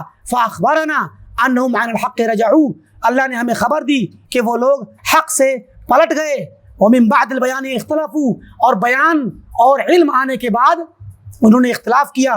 وقال تعالی، اور اللہ نے فرمایا، وَأَنَّ هَذَا صِرَاطِي مُسْتَقِيمًا فَاتَّبِعُوهُ، کہ یہ میرا راستہ مستقیم ہے، اسی کو پکڑو، اسی کی پیروی کرو۔ وَلَا تَتَّبِعُوا السُّبُلَ، اور دوسرے راستوں کو نہ پکڑو، ان کی پیروی نہ کرو، فَتَفَرَّقَ بِكُمْ عَنْ سَبِيلِهِ، تو وہ راستے تم کو تفرقے میں ڈال دیں گے، اس کے آپ میں اللہ کے راستے سے ہٹا دیں گے۔ ذالکم وصاکم بہ، یہی اللہ تعالیٰ نے تمہیں وصیت کی ہے، لعلکم تتقون، تاکہ تم اللہ سے ڈر سکو اور تقوی اختیار کر سکو۔ اور فرمایا، شرع لکم من الدین ما وصی بہ نوحا، تمہارے لیے دین میں وہ چیزیں اللہ نے مشروع قرار دیں جن کی وصیت نوح کو کی تھی، والذی اوحینا الیک، اور وہی چیز، اسی چیز کی وحی اللہ تعالیٰ فرماتا ہے ہم نے آپ اے اللہ کے نبی آپ کی طرف کی ہے۔ وما وصینا بہ ابراہیم موسیٰ وعیسیٰ، اور انہیں اسی چیز کی وصیت ابراہیم کو، موسیٰ کو اور عیسیٰ علیہ السلام کو کی تھی، کیا؟ ان اقیموا الدین ولا تتفرقوا فیہ، کہ دین کو قائم کرو، دین پر جمے رہو، دین پر برقرار رہو، اور اس میں افتراق نہ کرو۔ کبر علی المشرکین ما تدعوہم الیہ، مشرکین پر یہ بات بہت بڑی ہے جو آپ جس کی طرف دعوت دیتے ہیں۔ اور فرمایا کہ منیبین الیہ واتقوہ، اللہ تعالیٰ کی طرف انابت کرنے والے بنتے ہوئے اور اسی کا تقوی اختیار کرو، واقیموا الصلاۃ، اور صلاۃ قائم کرو، ولا تکونوا من المشرکین، اور مشرکین میں سے نہ بنو، من الذین فرقوا دینہم، ان مشرکین میں سے، ان لوگوں میں سے نہ بنو جنہوں نے اپنے دین میں تفرقہ ڈالا، وکانوا شیعا، اور الگ الگ جماعتیں بن کر کے جدا ہو گئے، کل حزب بما لدیہم فرحون، ہر جماعت اپنے پاس جو کچھ بھی ہے اس کو لے کے خوش ہے کہ ہم صحیح ہیں۔ تو یہ جو آیات ہیں ظاہر ہے بلا شبہ ہر مسلمان کو ان آیات سے نصیحت پکڑنی چاہیے، ان آیات سے ان پر سبق لینا چاہیے، اور اللہ تعالیٰ نے جو منع کیا ہے، ڈرایا ہے اللہ کے راستے سے دور جانے سے، تفرقہ ڈالنے سے، بلا شبہ ابتدائی طور پہ اس کا مخاطب ہر انسان ہے، ہر مسلمان اس کا مخاطب ہے، چاہے وہ اہل سنت میں سے ہو یا وہ غیر اہل سنت میں سے ہو یا کوئی بھی شخص ہو، حتیٰ کہ مشرکین بھی اس کے مخاطب ہیں کہ وہ مشرکین بھی اسلام کو قبول کریں اور اسلام میں آئیں اور اللہ کی رسی کو مضبوطی سے پکڑیں اور دین کے نام پہ اختلاف نہ کریں، اور ان کے بعد امت دعوت کے بعد امت اجابت جو اللہ کے نبی کی پوری امت ہے جس میں بہت سے فرقے بن چکے ہیں، وہ سب بھی مخاطب ہیں کہ وہ سب اللہ تعالیٰ کی رسی کو مضبوطی سے پکڑیں اور اپنے اپنے اختلافات کو چھوڑ کر کے اللہ کے دین پر آئیں۔ تو وہ اللہ کا دین کیا ہے؟ وہ اللہ کا دین قرآن اور حدیث ہے، قرآن و سنت ہے، صحابہ کا طریقہ ہے، ما انا علیہ و اصحابی ہے۔ اب ایسی صورت میں جب سب لوگوں کو خطاب ہے کہ وہ فرقہ واریت نہ کریں، تو صرف منع نہیں کیا گیا ہے، توجہ دینے کی ضرورت ہے۔ یہاں پر صرف یہ نہیں کہا گیا کہ جو ہے فرقے نہ بنو، بلکہ اللہ کی رسی کو مضبوطی سے پکڑنے کا حکم دیا گیا ہے۔ تو اللہ کی رسی کیا ہے؟ کہاں ہے وہ اللہ کی رسی؟ اللہ کی رسی قرآن ہے، اللہ کی رسی حدیث ہے اور اللہ کے نبی کی سنت ہے، اور اللہ کے نبی کی سنت پر اور قرآن پر چلنے والے صحابہ اور ان کا منہج ہے، کیونکہ یہ ہمیں خود اللہ کے نبی نے بتلا دیا ہے، خود اللہ نے ہی بتلایا ہے۔ وَمَن يُشَاقِقِ الرَّسُولَ مِن بَعْدِ مَا تَبَيَّنَ لَهُ الْهُدَىٰ وَيَتَّبِعْ غَيْرَ سَبِيلِ الْمُؤْمِنِينَ، اور فرما دیا کہ اهْدِنَا الصِّرَاطَ الْمُسْتَقِيمَ صِرَاطَ الَّذِينَ أَنْعَمْتَ عَلَيْهِمْ۔ ہمیں تلقین کی اور ہمیں دعا سکھلائی کہ ہم روزانہ، خاص کر حدیث نبوی کے ذریعے ہمیں یہ خبر ملی کہ ہر صلات میں، ہر رکعت میں ہم یہ دعا پڑھیں اور سورہ فاتحہ دہرائیں اور اللہ سے صراط مستقیم کی دعا کریں۔ تو اس کے بارے میں بتلا تعارف دیا، صراط مستقیم ہے کیا؟ صراط الذین انعمت علیہم، ان لوگوں کا راستہ جن پر اللہ نے، اے اللہ جن پر تو نے انعام کیا۔ یہ وہ کون لوگ ہیں؟ اولئک الذین انعم اللہ علیہم من النبیین والصدیقین والشہداء والصالحین، کہ یہ جن پر اللہ نے انعام کیا یہ کون لوگ ہیں؟ نبیوں پر اللہ نے انعام کیا، صدیقین پر، شہداء پہ، صالحین پر، اور انہی لفظوں کو حدیث نبوی میں اس طریقے سے یاد کیا گیا کہ علیکم بسنتی و سنت الخلفاء الراشدین من بعدی، اور دوسرے لفظوں میں کہ ما انا علیہ و اصحابی۔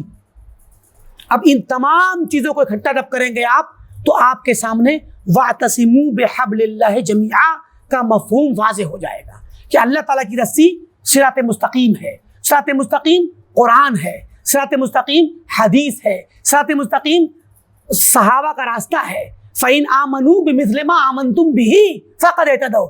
اللہ تعالیٰ نے صحابہ کے ایمان کو معیار بنایا ہے کہ صحابہ کے ایمان کی طرح جیسے تم ایمان لائے ہو، اگر تمہاری طرح ایمان لائیں تب وہ ہدایت والے کہلائیں گے۔ تو صحابہ کا ایمان، صحابہ کا عقیدہ، صحابہ کا منہج، صحابہ کا طریقہ، یہ کیا ہے؟ یہ آئیڈیل ہے، نمونہ ہے، ہمارے لیے قدوہ ہے، مثال ہے۔ تو اب ان تمام آیات اور نصوص کی روشنی میں یہ بات طے ہو جاتی ہے کہ اللہ کی رسی اور اللہ کا راستہ کتاب و سنت اور سلف کا منہج ہے، ما انا علیہ و اصحابی ہے۔ اب اگر ہم یہ سمجھیں کہ واعتصموا بحبل اللہ جمیعا ولا تفرقوا میں ان لوگوں کو بھی ہم تفرقو میں شمار کرنے لگیں جو صحابہ کے طریقے پہ موجود ہیں، تو یہ جائز نہیں ہوگا، یہ جائز نہیں ہوگا۔ یہ تو پھر منمانی تفسیر ہوگی، اور یہ پھر ایک طرح سے قرآن کے اندر اپنی رائے دینے والی بات ہوگی، نصوص کے خلاف آنے والی تفسیر ہوگی۔ قرآن کریم کی تفسیر حدیث سے کی جائے گی، صحابہ کے اقوال سے سمجھا جائے گا کہ قرآن میں کیا کہا گیا ہے۔ تو اس مجموعی آیات سے بلا شبہ وہ لوگ بھی جو ما انا علیہ و اصحابی پر چلتے ہیں، ان کو بھی استقامت اختیار کرنے کے لیے ڈرایا گیا ہے کہ تم اختلاف مت کرنا، جمے رہنا، لیکن ان کو ان کے ساتھ شریک کر کے تفرقہ باز اور فرقہ گرداننا اور شمار کرنا یہ جائز نہیں ہے۔ مصیبت یہ ہے کہ بعض اخوانی اور جو تحریکی مزاج کے لوگ ہیں وہ بھی یہاں تک گوشگافی کرتے ہیں۔ ایک صاحب نے کتاب لکھی اور انہوں نے کہہ دیا کہ بھئی طائفہ منصورہ یعنی جو جماعت آخری زمانے تک موجود رہے گی، اس جماعت کو جس کو اللہ کے نبی نے فرمایا کہ میری امت میں ایک جماعت ہمیشہ حق پر قائم رہے گی، اس جماعت کو طائفہ کہا گیا اور منصورہ بھی کہا گیا ہے کہ وہ مدد یافتہ ہوگی. لا یضرهم من خالفهم ولا من خذلهم، اسے کوئی نقصان نہیں پہنچا سکتا، ان کا نہ مخالف نہ ان کو دھوکہ دے کر چھوڑ دینے والا، اکیلا چھوڑ دینے والا انسان بھی دھوکہ ان کو نقصان نہیں پہنچا پائے گا. اور وہ ظاہرین علی الحق، حق پر قائم رہیں گے، یقاتلون علی الحق، حق پر قتال کرتے رہیں گے، جنگ بھی کریں گے، مباحثہ بھی کریں گے، مناظرہ بھی کریں گے. تو یہ طائفہ کا ذکر ہے. اس طائفہ کی ایک صفت آئی ہے منصورہ کہ مدد یافتہ. تو ایک صاحب نے کتاب لکھی، اس میں کہا کہ طائفہ منصورہ الگ چیز ہے اور ما انا علیہ واصحابی یہ الگ چیز ہے. سمجھے کہ نہیں؟ جو فرقہ ناجیہ ہے، اس کو فرقہ ناجیہ کہتے ہیں کیونکہ اللہ کے نبی نے فرمایا ما انا علیہ واصحابی کلھا فی النار الا واحدہ، سارے کے سارے 72 فرقے جو ہوں گے وہ جہنم میں جائیں گے سوائے ایک کے. تو صحابہ نے پوچھا وہ کون ہے؟ فرمایا ما انا علیہ واصحابی. تو سب جہنمی، گویا سب ہلاک ہونے والے ہیں. کلھا ہالکہ کا لفظ بھی آیا ہوا ہے حدیثوں میں، تو سب ہلاک ہونے والے ہیں. تو ایک ہی ہلاکت سے اور جہنم سے نجات پانے والا فرقہ ہے. تو جہنم سے نجات پانے والے فرقہ کون ہے؟ ما انا علیہ واصحابی. تو ایک صاحب ہیں سلمان عودہ، سلمان عودہ صاحب نے کیا کیا؟ کتاب لکھی اور اس میں وضاحت کی کہ بھائی ما انا علیہ واصحابی فرقہ ناجیہ الگ چیز ہے اور طائفہ منصورہ الگ چیز ہے. حتیٰ کہ شیخ صالح فوزان حافظ اللہ سے سوال کیا گیا کہ کیا اس میں کوئی فرق ہے؟ تو شیخ نے بتلایا اس میں کوئی فرق نہیں ہے، یہ ایک ہی جماعت کے دونوں وصف ہیں، ایک ہی جماعت کے دونوں صفتیں ہیں کہ جو جماعت 72 فرقوں کے علاوہ تنہا بچے گی اور وہ جماعت جو نجات پائے گی اور جہنم سے بچے گی، وہی جماعت شروع سے لے کے آخر تک قائم رہے گی اور وہی مدد یافتہ رہے گی. تو دونوں میں کوئی فرق نہیں ہے، دونوں ایک ہی جماعت کے الگ الگ نام ہیں. مگر انہوں نے کیوں الگ کیا؟ سوچنے والی بات یہ ہے انہوں نے الگ کیوں کیا؟ سروریہ نے، سروری فرقے نے اور ان کے امام اور ان کے قائد اعظم حضرت سلمان عودہ صاحب نے کیوں الگ کیا؟ کیونکہ طائفہ منصورہ یا جو طائفہ کا نام جو آیا ہے کہ ایک جماعت ہمیشہ حق پر رہے گی، اس میں قتال کا ذکر ہے، اس میں قتال کا ذکر ہے کہ جنگ کرتی رہے گی، قتال کرتی رہے گی. اور سروری اور اخوانیوں کا تو ابتدائی نعرہ ہی جہاد اور بغاوت ہے. تو وہ گویا انہوں نے یہ میسج دینے کی کوشش کی کہ طائفہ منصورہ جو ہے وہ قتال کرنے والی جماعت یہ بھی حق پر ہے مگر یہ الگ ہوگی، اور ما انا علیہ واصحابی والی جماعت یہ بھی حق پر ہے، یہ الگ ہوگی. تو گویا اپنے آپ کو طائفہ منصورہ میں شمار کرانا مقصد ہے. ہم جہاد کے علم بردار ہیں، جہاد کی بات کرتے ہیں، بغاوتوں کو جہاد کا نام دیتے ہیں اور ہم عدل و انصاف کی آواز لگاتے ہیں. تو گویا ہم اپنے جب سے ہماری جماعت کھڑی ہوئی ہے حسن بننا کے زمانے سے یا مولانا مودودی کے زمانے سے، تب سے گویا ہم جہاد کے علم بردار ہیں اور جب بھی موقع ملتا ہے ہم جہاد کا فتویٰ دیتے ہیں. تو جہاد کرنا، قتال کرنا گویا ہماری جماعت کی خصوصیت ہے، اور اللہ کے نبی کی سنت پر، صحابہ کی سنت پر قائم رہنا یہ سلفیوں کی سنت ہے، ایک خصوصیت ہے. تو آپ بھی حق پہ ہیں، ہم بھی حق پہ ہیں. تو میں بھی صحیح ہوں، آپ بھی صحیح ہیں، ہو گئے نا؟ میں بھی صحیح اور آپ بھی صحیح. تو یہ سروریہ کا یہ جملہ کہ میں بھی صحیح ہوں، یہ حقیقت میں امام سروریہ اور امام اخوان حسن بننا اور مولانا مودودی کا جملہ ہے. کیونکہ یہ اخوانیت اور مودودیت جس کو ہم تحریکیت کہتے ہیں، یہ جو فرقے یا جماعتیں ہیں، یہ اصل میں اس منہج پر قائم ہیں کہ ہم تمام مسلمانوں کو جمع کر لیں ایک جھنڈے کے تحت تاکہ سب مل کر کے حکومت قائم کریں. تو اب جب یہ کام کریں گے ظاہر ہے کہ سب کو ساتھ میں لانے کے لیے تھوڑا کچھ نہ کچھ اتفاق کے پوائنٹ چاہیے نا.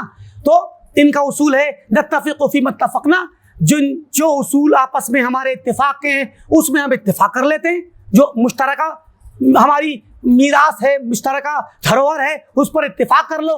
وَيَعْذُرُ بَعْضُنَا بَعْضًا فِي مَا اخْتَلَفْنَا فِيهِ، اور ایک دوسرے کو معذور مانو اختلافی مسائل میں. تو یہ ان کا جو مسلک بنا وہ یہی بنا کہ آپ بھی صحیح میں بھی صحیح یا ہم بھی صحیح. تو میں بھی صحیح والا جو جملہ ہے وہ حقیقت میں حق کی آواز نہیں ہے، بلکہ حق و باطل کو اکٹھا کرنے والی آواز ہے، حق و باطل کو ملا دینے والی آواز ہے.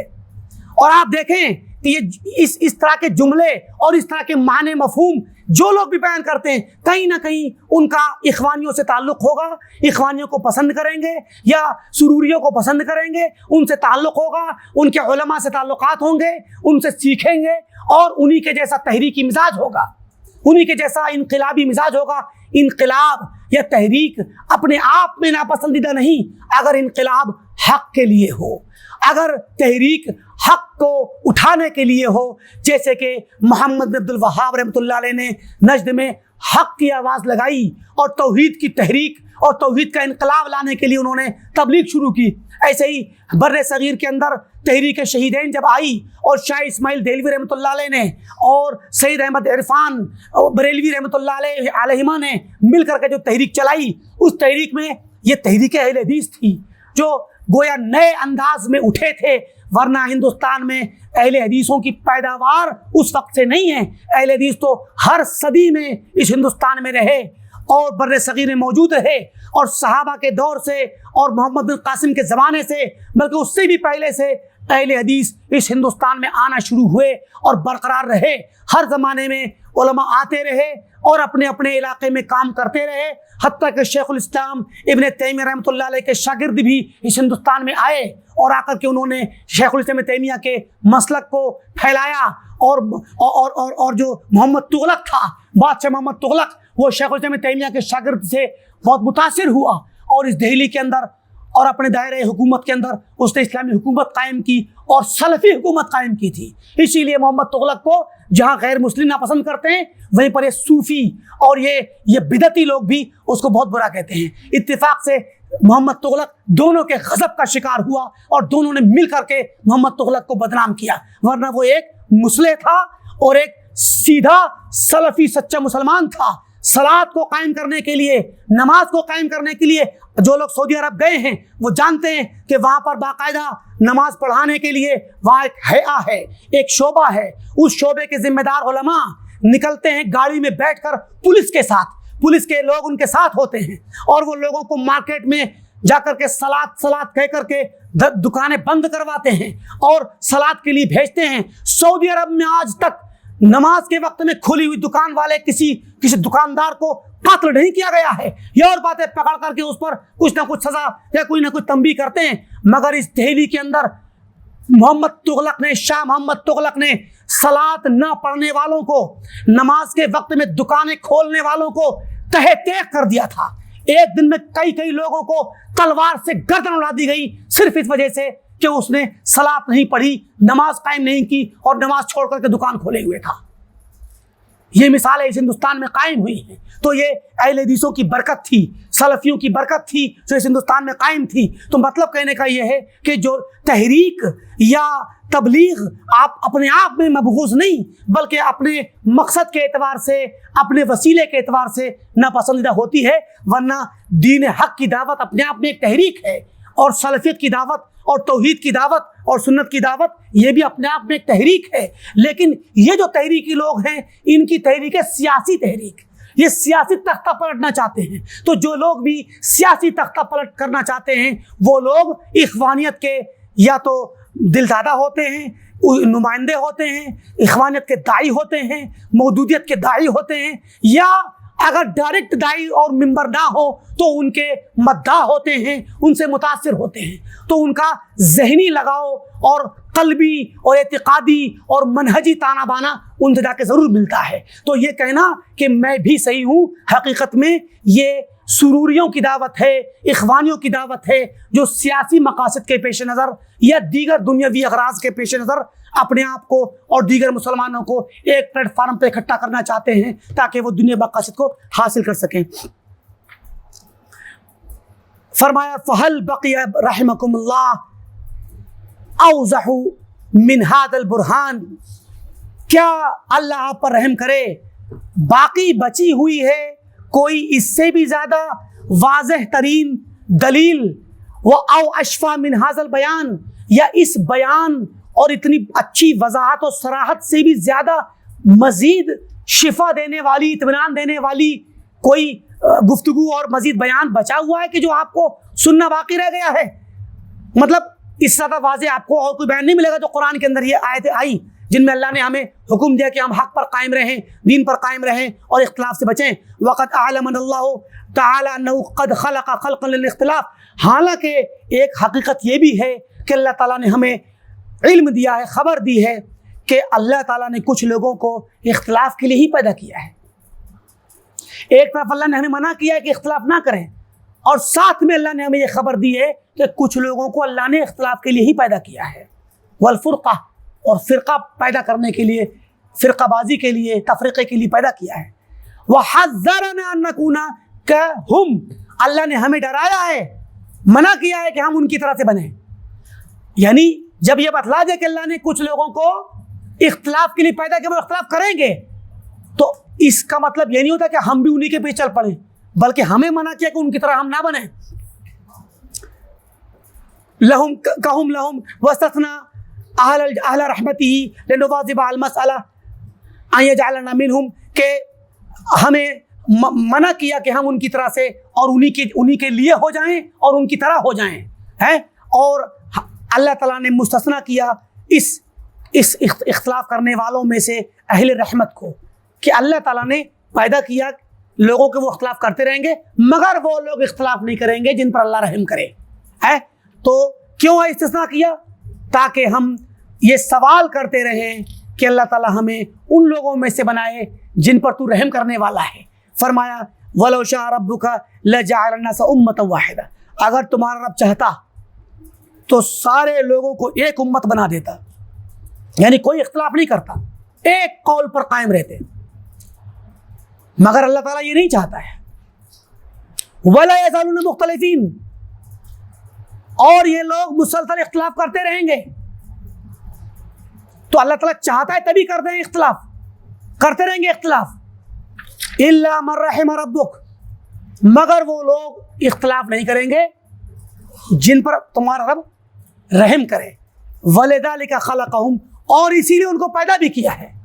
لذالک میں ذالک کی ضمیر بعض مفسرین کہتے ہیں کہ من رحمہ کی طرف ہے، اور بہت سے مفسرین کہتے ہیں کہ مختلفین کی طرف ہے، کہ اللہ نے ان کو اختلاف کرنے کے لیے پیدا کیا ہے سوائے ان کے جن پر اللہ رحم کرے۔ اور ایک تفسیر کے مطابق کہ وہ اللہ نے وہ لوگ اختلاف کرتے رہیں گے سوائے ان کے اللہ جن پر اللہ نے رحم کیا وہ اختلاف نہیں کریں گے، اور اللہ نے ان لوگوں کو رحم کرنے کے لیے ہی پیدا کیا ہے کہ اللہ ان پر رحم کرے گا۔ اور دوسرے معنی کیا ہے؟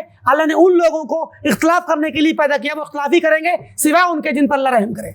ٹھیک، تو دونوں طرح کے معنی تفسیر میں ہیں۔ یہاں پر مصنف نے جو معنی راجح قرار دیا وہ یہ کہ ان کو اللہ نے اختلاف کے لیے ہی پیدا کیا ہے، ضمیر کو انہوں نے مختلفین کی طرف لوٹائی ہے۔ وَتَمَّتْ كَلِمَةُ رَبِّكَ، اور تمہارے رب کا کلمہ تمام ہو چکا، مکمل ہو چکا، یعنی پہلے سے سابق ہو چکا کہ لَأَمْلَأَنَّ جَهَنَّمَ مِنَ الْجِنَّةِ وَالنَّاسِ أَجْمَعِينَ، کہ میں جہنم کو بھروں گا جنوں سے اور سارے لوگوں سے، مطلب ان تمام لوگوں سے جو اختلاف کرنے والے ہیں اور حق سے روگردانی کرنے والے ہیں۔ ثم حذر نبیہ ان یتبع اہل الاہواء المختلفین وآراء المتقدمین، اپنے نبی کو ڈرایا کہ وہ اختلاف کرنے والے اہل الاہواء سے کی پیروی کریں، اس سے ڈرایا، اور پیچھے کے گزرے ہوئے لوگوں کی آراء کی پیروی کریں جو اختلاف کرنے والے تھے، اس سے ڈرایا۔ فقال وَأَنِحْكُمْ بَيْنَهُمْ بِمَا أَنزَلَ اللَّهُ، کہ آپ اور یہ کہ آپ فیصلہ کریں ان کے درمیان اس شریعت سے جو اللہ نے نازل کی ہے۔ وَلَا تَتَّبِعْ أَهْوَاءَهُمْ، ان کی خواہشات کی پیروی نہ کریں۔ وَاحْذَرْهُمْ، اور ڈریں، خوف کھائیں، أَن يَفْتِنُوكَ عَن بَعْضِ مَا أَنزَلَ اللَّهُ، کہ وہ کہیں آپ کو فتنے میں نہ ڈال دیں اور پھیر نہ دیں اللہ تعالیٰ کی نازل کردہ بعض شریعت سے آپ کو فتنے میں ڈال کے دور نہ کر دیں، اس سے ڈریں۔ اور فرمایا فَحْكُمْ بَيْنَهُمْ بِمَا أَنزَلَ اللَّهُ، اللہ تعالیٰ نے جو نازل کیا ہے شریعت کو اس کے ذریعے ان کے درمیان آپ فیصلہ کیجئے، ولا تتبع هواءهم، اور ان کی خواہشات کی پیروی نہ کیجیے، عما جاءک من الحق، اپنے اوپر نازل ہوئے حق سے ہٹ کر کے ان کی پیروی نہ کریں، ان کی خواہشات کی۔ لکل جعلنا منکم شرعۃ ومنہاجا، ہم نے تم سب کے لیے ایک شریعت بنائی، ایک منہاج بنایا، طریقہ بنایا، اپنے اپنے طریقے پہ چلو۔ چھوٹا سا باب ہے، اس کو ختم کر دیتے ہیں، 1-2 صفحہ بچے ہیں، قرآنی آیات ہیں۔ فرمایا وقال تعالی وَلَقَدْ آتَيْنَا بَنِي إِسْرَائِيلَ الْكِتَابَ وَالْحُكْمَ وَالنُّبُوَّةَ، یقیناً ہم نے بنی اسرائیل کو کتاب دی، حکم دیا، نبوت دی، وَرَزَقْنَاهُم مِّنَ الطَّيِّبَاتِ، اور پاکیزہ چیزوں میں سے ان کو ہم نے رزق دیا، وَفَضَّلْنَاهُمْ عَلَى الْعَالَمِينَ، اور سارے جہانوں پر اپنے زمانے میں ہم نے ان کو فضیلت بخشی، وَآتَيْنَاهُمْ بَيِّنَاتٍ مِّنَ الْأَمْرِ، اور ہم نے بہت سارے واضح امر کی جو اللہ کا حکم تھا اور حالات کے لیے جو واضح نشانیاں تھیں اللہ نے ان کو عطا کی۔ فَمَا اخْتَلَفُوا إِلَّا مِن بَعْدِ مَا جَاءَهُمُ الْعِلْمُ بَغْيًا بَيْنَهُمْ، تو انہوں نے اختلاف نہیں کیا آپس میں مگر علم آنے کے بعد آپس میں حسد اور بغی اور زیادتی کرتے ہوئے۔ ان ربک یقضی بینہم یوم القیامہ، تم بے شک تمہارا رب ان کے درمیان فیصلہ کرے گا قیامت کے دن، فیما کانوا فیہ یختلفون، ان مسائل میں جن میں وہ اختلاف کرتے تھے۔ ثم جعلناک علی شریعۃ من الامر، اور پھر ہم نے آپ کو ایک شریعت کا، جو اللہ کے حکم کی شریعت ہے اس پر ہم نے آپ کو بھرایا، یعنی آپ کو مستقل ایک شریعت عطا کی ان سے ہٹ کر کے۔ فاتبعها، تو اپنی شریعت کی پیروی کیجیے، ولا تتبع اهواء الذین لا یعلمون، اور ان لوگوں کی خواہشات کی پیروی نہ کریں جو علم نہیں رکھتے اور حقیقت کو نہیں جانتے۔ انہم لن یغنوا عنک من اللہ شیئا، یہ لوگ آپ کو فائدہ نہیں پہنچا سکیں گے اللہ کی طرف سے کچھ بھی۔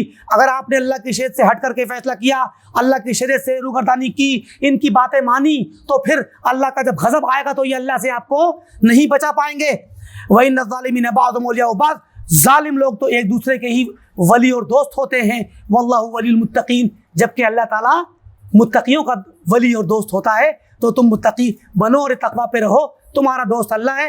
یہ لوگ ایک دوسرے کے ظالم، یہ ظالم ایک دوسرے کے اولیاء ہیں۔ اللہ نے مزید فرمایا مخالفین کی مذمت کرتے ہوئے، فَتَقَطَّعُوا أَمْرَهُم بَيْنَهُمْ زُبُرًا، ان لوگوں نے اپنے معاملے کو توڑ پھوڑ کر کے ٹکڑے ٹکڑے کر لیا اور جماعتوں میں بٹ گئے، حصوں میں بٹ گئے۔ کل حزب بما لدیہم فرحون، ہر جماعت اپنے پاس جو کچھ ہے اس کو لے کے خوش ہے۔ اسی پر امام ابن بطہ ایک حدیث لا رہے ہیں، ایک کہ کہتے ہیں کہ حدثنا ابو القاسم حفص بن عمر الحافظ قال حدثنا ابو حاتم الرازی قال حدثنا ابو صالح قال کاتب اللیث، ابو صالح جو لیث کے کاتب تھے وہ کہتے ہیں کہ حدثنی معاویۃ الحضرمی صدوق له اوہام بن صالح عن علی بن ابی طلحہ عن ابن عباس فی قوله تعالی۔ ابن عباس سے لمبی روایت آ رہی ہے بہت ساری آیات کے سلسلے میں، کہ ایک جو آیت ہے کہ وَإِذَا رَأَيْتَ الَّذِينَ يَخُوضُونَ فِي آيَاتِنَا، اے نبی جب آپ دیکھیں ان لوگوں کو جو ہماری آیات میں غور و خوض کر کے باطل طریقے سے خوض کرتے ہیں، فَأَعْرِضْ عَنْهُمْ، تو ان سے آپ اعراض کیجئے، حَتَّى يَخُوضُوا فِي حَدِيثٍ غَيْرِهِ، یہاں تک کہ وہ کسی اور بات میں پھر غور کرنے لگ جائیں۔ مطلب اللہ کی نشانیوں میں اپنی عقلوں سے غور کرنا، خوض کرنا، نقطے نکالنا، اس کے اندر بال کی کھال نکالنا اور اعتراضات کرنا، شکوک و شبہات نکالنا، ایسے لوگ مذموم ہیں۔ غور و خوض سے یا خوضوں سے مراد الخوض بالباطل، باطل طریقے سے اللہ کی نشانیوں میں خوض کرنا، عقلیں دوڑانا اور خراب معانی نکالنا۔ ورنہ اللہ تعالیٰ کی آیتوں کو اور اس کی نشانیوں کو، چاہے وہ قرآن کی آیتیں ہوں یا کائنات کی جو نشانیاں ہیں وہ ہوں، ان میں غور کرنا، تدبر کرنا، تعقل کرنا، تفقہ کرنا، یہ تو مطلوب ہے۔ تو فرمایا جو لوگ باطل طریقے سے غور خوض کرتے ہیں ان سے بچیے۔ اس آیت کی تفسیر میں عباس کچھ کہیں گے، آگے کی بات آئے گی، تو کچھ آیتیں آ رہی ہیں مختلف آیتوں کو پیش کرنے کے بعد کہتے ہیں کہ فَأَمَّا الَّذِينَ فِي قُلُوبِهِمْ زَيْغٌ فَيَتَّبِعُونَ مَا تَشَابَهَ مِنْهُ، یہ والی جو آیت ہے کہ وہ لوگ جن کے دلوں میں زیغ ہے، انحراف ہے، میلان ہے باطل کی طرف، تو یہ کیا کرتے ہیں؟ قرآن کریم کی متشابہ آیات کے پیچھے پڑ جاتے ہیں، اور متشابہ میں حق و باطل کا دونوں کا احتمال ہوتا ہے تو باطل والے معانی کو ظاہر کرتے ہیں۔ ایسے ہی فرمایا کہ اس قول کے بارے میں وَلَا تَتَّبِعُوا السُّبُلَ فَتَفَرَّقَ بِكُمْ عَنْ سَبِيلِهِ، کہ تم دوسرے راستوں کی پیروی نہ کرو جو تمہیں پھر اللہ کے راستے سے بھٹکا دیں گے۔ اور یہ جو اللہ کی قرآن کی آیت ہے اقیموا الدین ولا تتفرقوا فیہ، دین کو قائم کرو اور دین میں تفرقہ نہ ڈالو۔ مزید ایک اور آیت ہے ان الذین فرقوا دینہم وکانوا شیعہ، بے شک وہ لوگ جنہوں نے دین میں تفرقہ ڈالا اور گروہ گروہ بن گئے. اور یہ والی آیت کہ وَلَا تَكُونُوا كَالَّذِينَ تَفَرَّقُوا وَاخْتَلَفُوا، تم لوگ ان کی طرح نہ بنو جنہوں نے تفرقہ ڈالا اور آپس میں اختلاف کیا. اور یہ والی آیت کہ وَتَقَطَّعُوا أَمْرَهُم بَيْنَهُمْ زُبُرًا، کہ جو لوگ آپس میں کہ وہ لوگ جو بات کے لوگ تھے انہوں نے آپس میں اختلاف کیا اور اپنے امر کو توڑ پھوڑ کر کے معاملے کو، دین کو ٹکڑے ٹکڑے کر دیا. ان تمام آیتوں کے متعلق وَنَحْوِ هَذَا فِي الْقُرْآنِ كَثِيرٌ، اس جیسی قرآن میں بہت سی آیتیں ہیں. ان تمام کے متعلق ابن عباس فرماتے ہیں کیا امر اللہ تعالی المؤمنین بالجماعہ، کہ اللہ تعالیٰ نے مومنوں کو، ایمان والوں کو حکم دیا کہ جماعت کے ساتھ رہیں، تفرقہ نہ ڈالیں، جماعت کے ساتھ رہیں. یہی چیپٹر تھا، اصل میں چیپٹر کا عنوان یہی تھا کہ تفرقہ نہ ڈالو، جماعت کے ساتھ رہو. تو فرماتے ابن عباس رضی اللہ عنہ کہ اللہ نے حکم دیا اور کہ مومنوں کو کہ وہ جماعت کے ساتھ رہیں. وَنَهَاهُمْ عَنِ الْاخْتِلَافِ وَالْفُرْقَةِ، اور انہیں منع کیا اختلاف ڈالنے سے اور تفرقہ ڈالنے سے ان آیتوں میں. وَأَخْبَرَهُمْ، اور اللہ نے خبر دی ان کو أَنَّهُ أَهْلَكَ مَنْ كَانَ قَبْلَهُمْ، کہ اللہ تعالیٰ نے ان سے پہلے کی امتوں کو ہلاک کر دیا بالمراء والخصومات فی دین اللہ، اللہ کے دین میں جھگڑا کرنے کی وجہ سے اور جدال کرنے کی وجہ سے، مباحثہ کرنے کی وجہ سے. اسی لیے جدال اور مباحثہ اور مناظرہ اسلام کے اندر اور اہل سنت کے یہاں، سلف کے یہاں ابتدائی طور پر یہ محمود چیز نہیں ہے. مناظرہ، مباحثہ، یعنی حتیٰ کہ نوجوان آپس میں مباحثہ کرنے لگ جاتے ہیں. یہ مباحثہ، یہ میرا ہے. اللہ کے دین میں بحث و مباحثہ کرنا، آپس میں بحث کر کے ایک طرح سے جھگڑنا، یہ مباحثہ کرنا، مناظرہ کرنا، یہ منع ہے. بلکہ اصل حق طریقہ کیا ہے؟ اگر ایک شخص ہے، اس کے ساتھ اس کا کوئی دوست آ کر کے، ساتھی، چاہے وہ گھر کے کوئی افراد ہوں، باہر کے لوگ ہوں، اگر آپس میں کوئی بات سمجھ میں نہیں آ رہی ہے تو فوراً آپ فَاسْأَلُوا أَهْلَ الذِّكْرِ إِن كُنتُمْ لَا تَعْلَمُونَ، اہل ذکر کے پاس جاؤ، علماء کے پاس جاؤ. اگر آپ کو پتہ نہیں ہے، اللہ اس کے رسول کا حکم جا کے پتہ کرو. کیونکہ اگر ہر آدمی آپس میں لڑے گا اور جھگڑا کرے گا اور مباحثہ کرے گا تو اس سے کیا ہوتا ہے کہ اس مباحثے سے دل میں شقاوت پیدا ہوتی ہے، دل میں سختی پیدا ہوتی ہے، شریعت کا احترام نکلتا ہے، اللہ کا خوف جاتا ہے. اور شریعت کا احترام نکلنے کے بعد آدمی کو ایک لاپرواہی پیدا ہو جاتی ہے. اسی لیے علماء نے کہا ہے، سابقین نے، کہ جو لوگ دین کے معاملے میں مناظرے کرتے ہیں ان کے دلوں میں قساوت آ جاتی ہے. اللہ کے متعلق، رسول کے متعلق، شریعت کے متعلق ہر طرح کی باتیں کہنے کی جرات پیدا ہوتی ہے اور اپنی عقل کو فیصل بنا لیتے ہیں دین کے لیے، فیصلہ کرنے کے لیے. تو جدال کرنے سے، اللہ تعالیٰ کی جدال کرنے کی وجہ سے دین کے معاملے میں مناظرے کرنا، مباحثے کرنا، باطل طریقے سے جدال کرنا. ورنہ کوئی انسان حق کو سمجھنے کے لیے سوال کرے تو یہ ممنوع نہیں ہے، لیکن جدال نہ کرے اور آپس میں اختلاف نہ کرے اور رد کرنے کے لیے حق کو مباحثہ نہ کرے. اسی وجہ سے اللہ تعالیٰ نے پرانی امتوں کو جو ہے گمراہ کر دیا اور ہلاک کر دیا. آخری حدیث یا آخری ٹکڑا اس چیپٹر کا پڑھ دیتے ہیں. فرماتے ہیں امام بطہ قال حدثنا ابو القاسم بن عمر قال حدثنا ابو حاتم قال حدثنا الربيع بن نافع قال حدثنا محمد بن مہاجر الانصاری. روایت صحیح ہے، سب لوگ ثقہ ہیں. قال سئل عیسی بن مریم عن الفرقة والاختلاف ما يوقعهما بين الناس.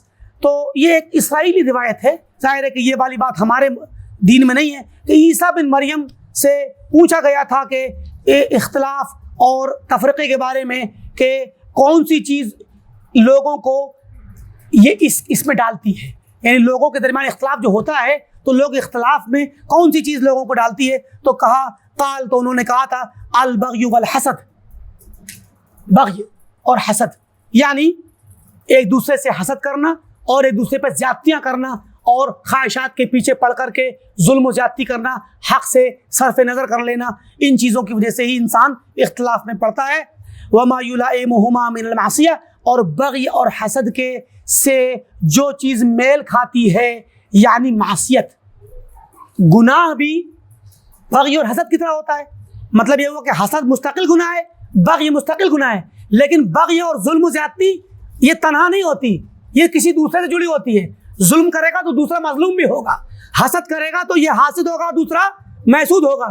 تو یہ جو گناہ ہیں یہ ایک دوسرے سے جڑے ہوئے ہیں، لیکن دوسرے اور گناہ ہوتے ہیں جو گناہ انسان کو اختلاف کرنے پر ابھارتے ہیں۔ مثلا کوئی آدمی شراب کا دل دادا ہو نعوذ باللہ، تو اب کیا ہوگا، وہ کوشش کرے گا کہ میں اس کو حلال کر لوں کسی بھی طریقے سے، ہے کہ نہیں؟ تو بہت سی چیزیں ہوتی ہیں کہ جو گناہ انسان کرتا ہے کوشش کرتا ہے کہ وہ کسی نہ کسی طریقے سے اس کو حلال کرنے کی کوشش کرتا ہے، تو اس سے بھی اختلاف پیدا ہوتا ہے۔ وما يريده اللہ تعالی بالعامہ من النقمہ، اور یہ بھی ایک وجہ ہے کہ اللہ تعالیٰ جب عوام سے ارادہ کرتا ہے نقمت کا، انتقام کا، یعنی عذاب کا، جب اللہ تعالیٰ امت کو اور عوام کو عذاب میں مبتلا کرنا چاہتا ہے تو بھی لوگوں میں اختلاف پیدا ہوتا ہے۔ تو گویا اختلاف یہ اللہ کے عذاب کو دعوت دینے والی چیز ہے، اور یہ بڑی ہی مذموم ہے شریعت میں، اور شریعت اسلامیہ کا قاعدہ اور اصول یہ ہے کہ تمام اہل اسلام کتاب و سنت پر اور سیدھی راہ پر اللہ کی رسی پر جمے ہوئے رہیں، اور اختلاف سے بچیں، افتراق و انتشار سے بچیں، اور اپنے خواہشات نفس کی پیروی کرنے سے بچیں، ظلم و زیادتی سے بچیں، حسد سے بچیں، اور ہر اس گناہ سے، ہر اس حرکت سے بچیں جو حرکت انہیں اختلاف کی طرف لے جائے۔ اللہ رب العالمین سے دعا ہے کہ اللہ تعالیٰ ہم تمام کو سنت پر قائم و دائم رکھے، ہمیں توحید پر قائم رکھے، صراط مستقیم پر قائم رکھے، اور جماعت پر قائم رکھے، اور منہج سلف پر قائم رکھے۔ جب تک دنیا میں رہیں اسلام پر رہیں، جب ہمارا خاتمہ ہو تو توحید و سنت پر ہو۔ وآخر دعوانا الحمدللہ رب العالمین، والسلام علیکم ورحمۃ اللہ وبرکاتہ۔